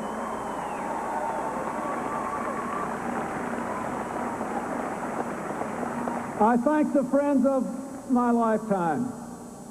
There are people who have stood with me through thick and thin, who started with me in grade school and junior and senior high school, in college and all across the years since. Friends who knew me and knew my dreams and stood as a powerful force against those who sought to stop America's progress with the politics of personal destruction. Thank you, my friends. Thank you for what you did for America.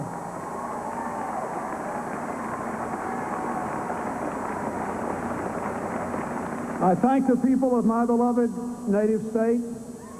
I would not be anywhere else in the world tonight.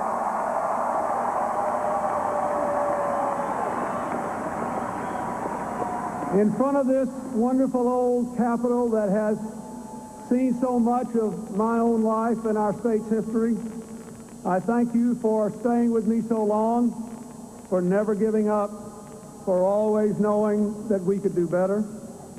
I thank the finest vice president this country has ever seen.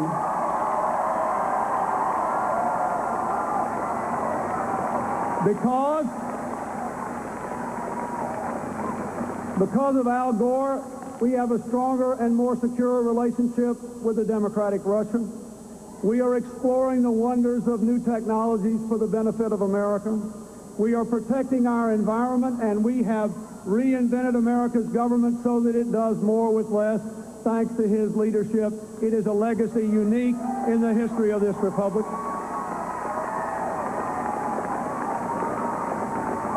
I thank Tipper for her friendship, for her crusades on behalf of our children and the mental health of the American people, and for always standing with us along with her children and her family. I thank the members of our administration, the cabinet members, the members of the White House staff,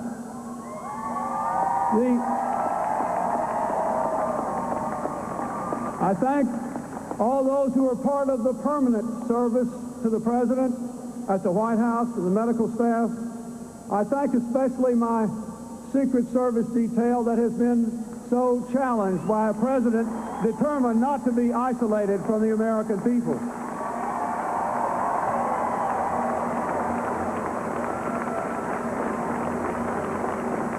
I thank the members of our campaign staff, all those who have served in this election and the work you have done. I thank the leaders of our party in the Congress and the state houses. I thank all those who stood for what we believe in these elections today, those who won and those who did not. You did a service to America by raising the things in which we believe, and I thank you all and wish you Godspeed. I want to thank the employees of the nation's government. They have had to do a remarkable job. We have reduced the size of our government to its smallest point since President Kennedy served, and yet they have continued to serve the people better year in and year out. They had to do it in the face of enormous challenges and outright hatred for momentary periods. They had to live with the horror of Oklahoma City and the difficulties that came along the way. But the people who serve us deserve our thanks, and I thank them. I thank those who served this administration and our cause, who are no longer here tonight, and one especially I must thank, my friend and brother Ron Brown. You're looking down on us, and I know you're smiling too.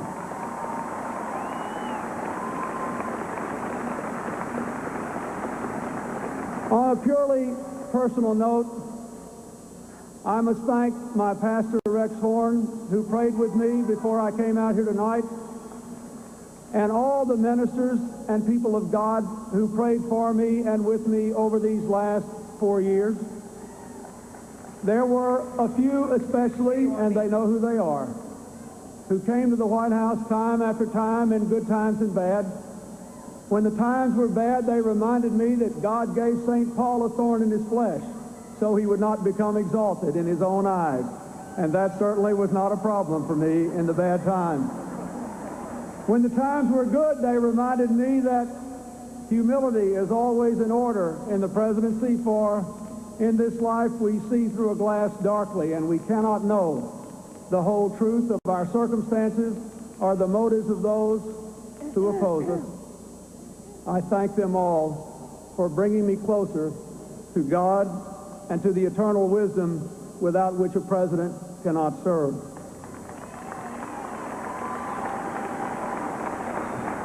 I would like to say a special word of thanks to Senator Dole, and I ask you to join me in applause for his lifetime of service to the United States.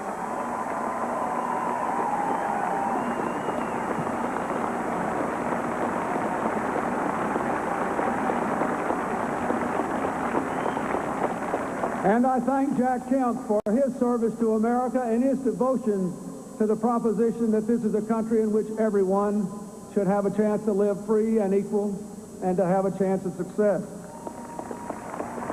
Let me say, I had a good visit with Senator Dole not too long before he went out to speak.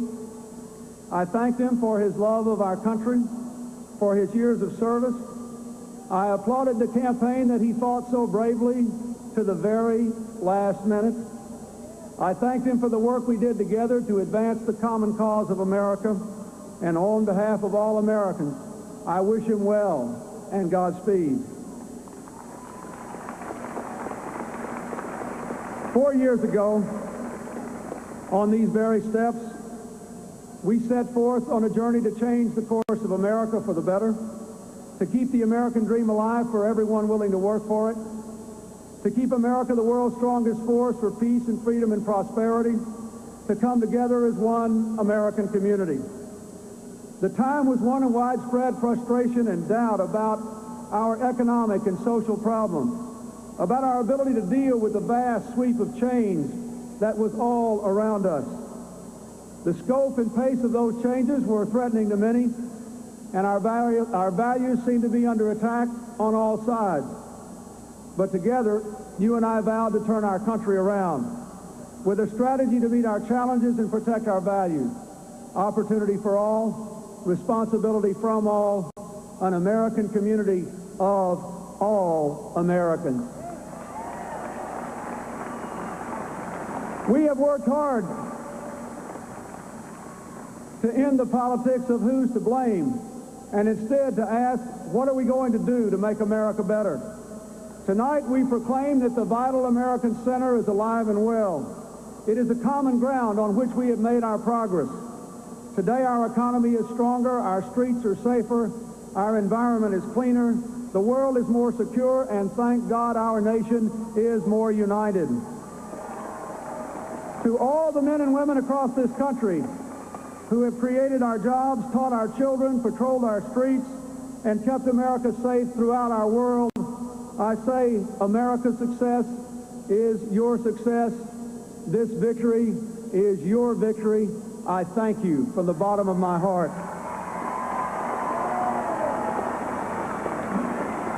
Now, my fellow Americans, a vast new century lies before us. It will be a time more full of opportunity for people to live out their dreams than any in human history.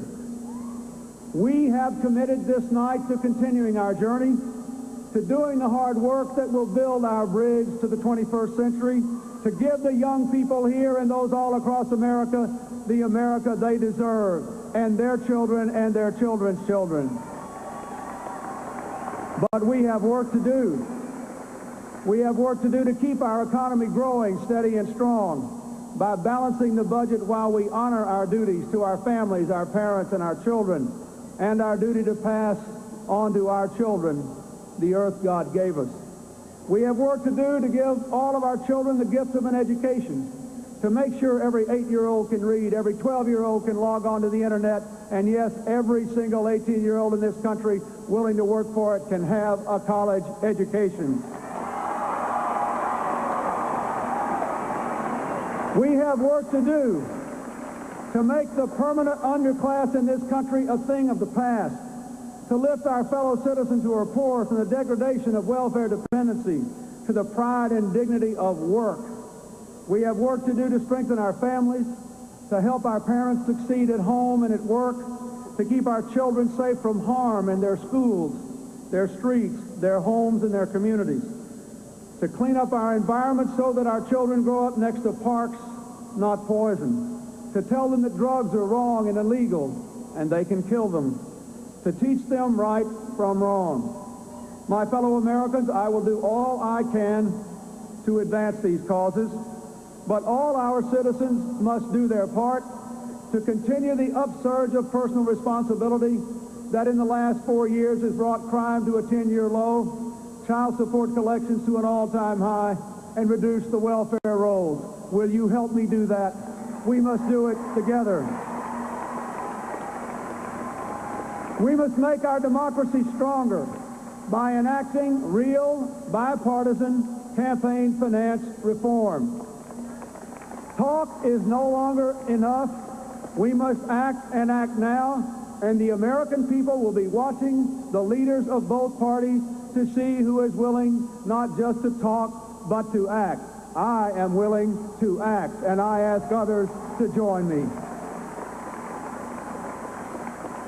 And we must keep America the world's indispensable nation, finishing the unfinished business of the Cold War, meeting the new threats to our security through terrorism and the proliferation of dangerous weapons, and seizing these extraordinary opportunities to extend our values of peace and democracy and prosperity.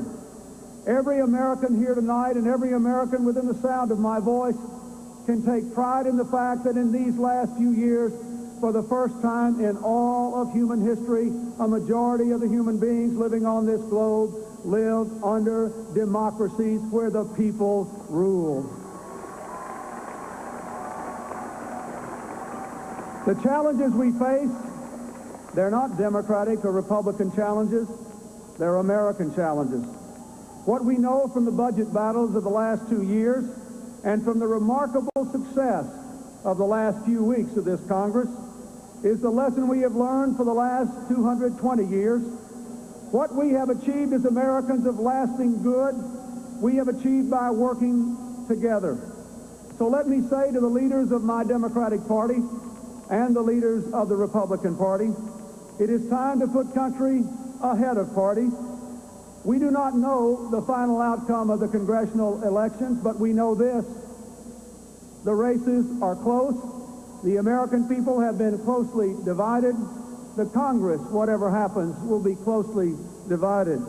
They are sending us a message: work together, meet our challenges, put aside the politics of division, and build America's community together.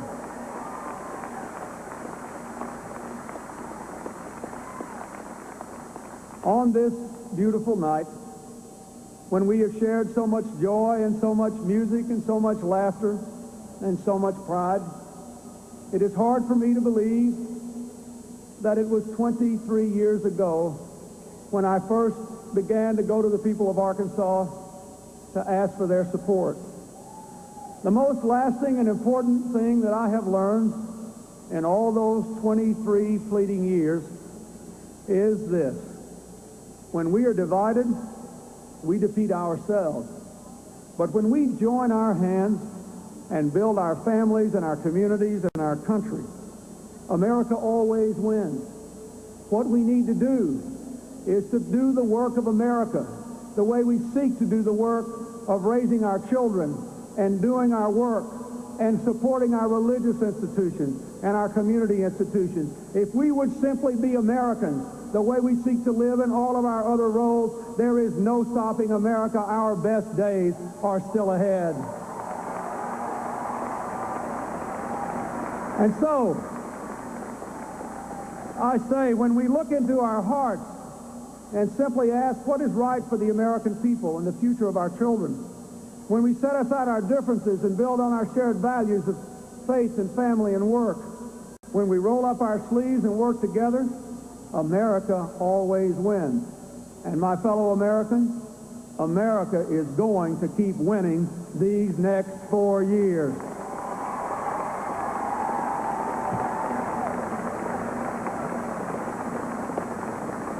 Let me say that, as all of you here from my native state know, I believe this and I have tried to live by it, because there's no person in America who has been given more gifts than I have. There is no person in America tonight who feels more humble in the face of this victory than I do. 50 years ago, when I was born in a summer storm to a widowed mother in a small town in the southwest part of our state, it was unimaginable that someone like me could have ever become president of the greatest country in human history. It has been, for me, a remarkable journey, not free of failure, but full of adventure and wonder and grace. I have worked hard to serve, but I did not get here on my own. Every step along the way, for these last 23 years and long before, there was a teacher, a doctor, a neighbor, a parent, a friend, a wife, a daughter, who always had time to care, who always tried to give me instruction and encouragement, and who never gave up.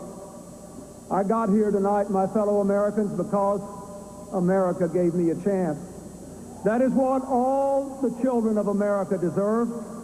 Our people have to give them the tools, to give them not a guarantee, but that real chance to live up to their God-given potential. And I ask you to join me in that commitment. Every child deserves the main chance that I was given.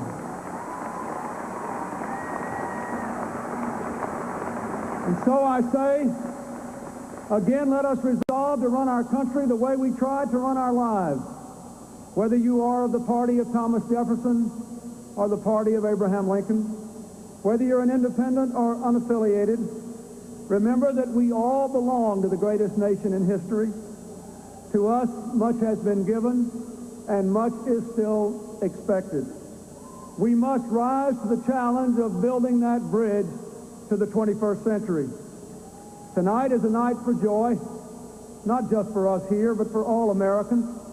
For the 53rd time in our history, our people have made their quiet and deliberate decision. They have come together with their powerful voice and expressed their will. Tonight we celebrate the miracle of America. Tomorrow we greet the dawn and begin our work anew. I am more grateful than I can say. You have given me an opportunity and a responsibility that comes to few people. I will do my best, and together we will build that bridge to the 21st century. Thank you, good night, and God bless America.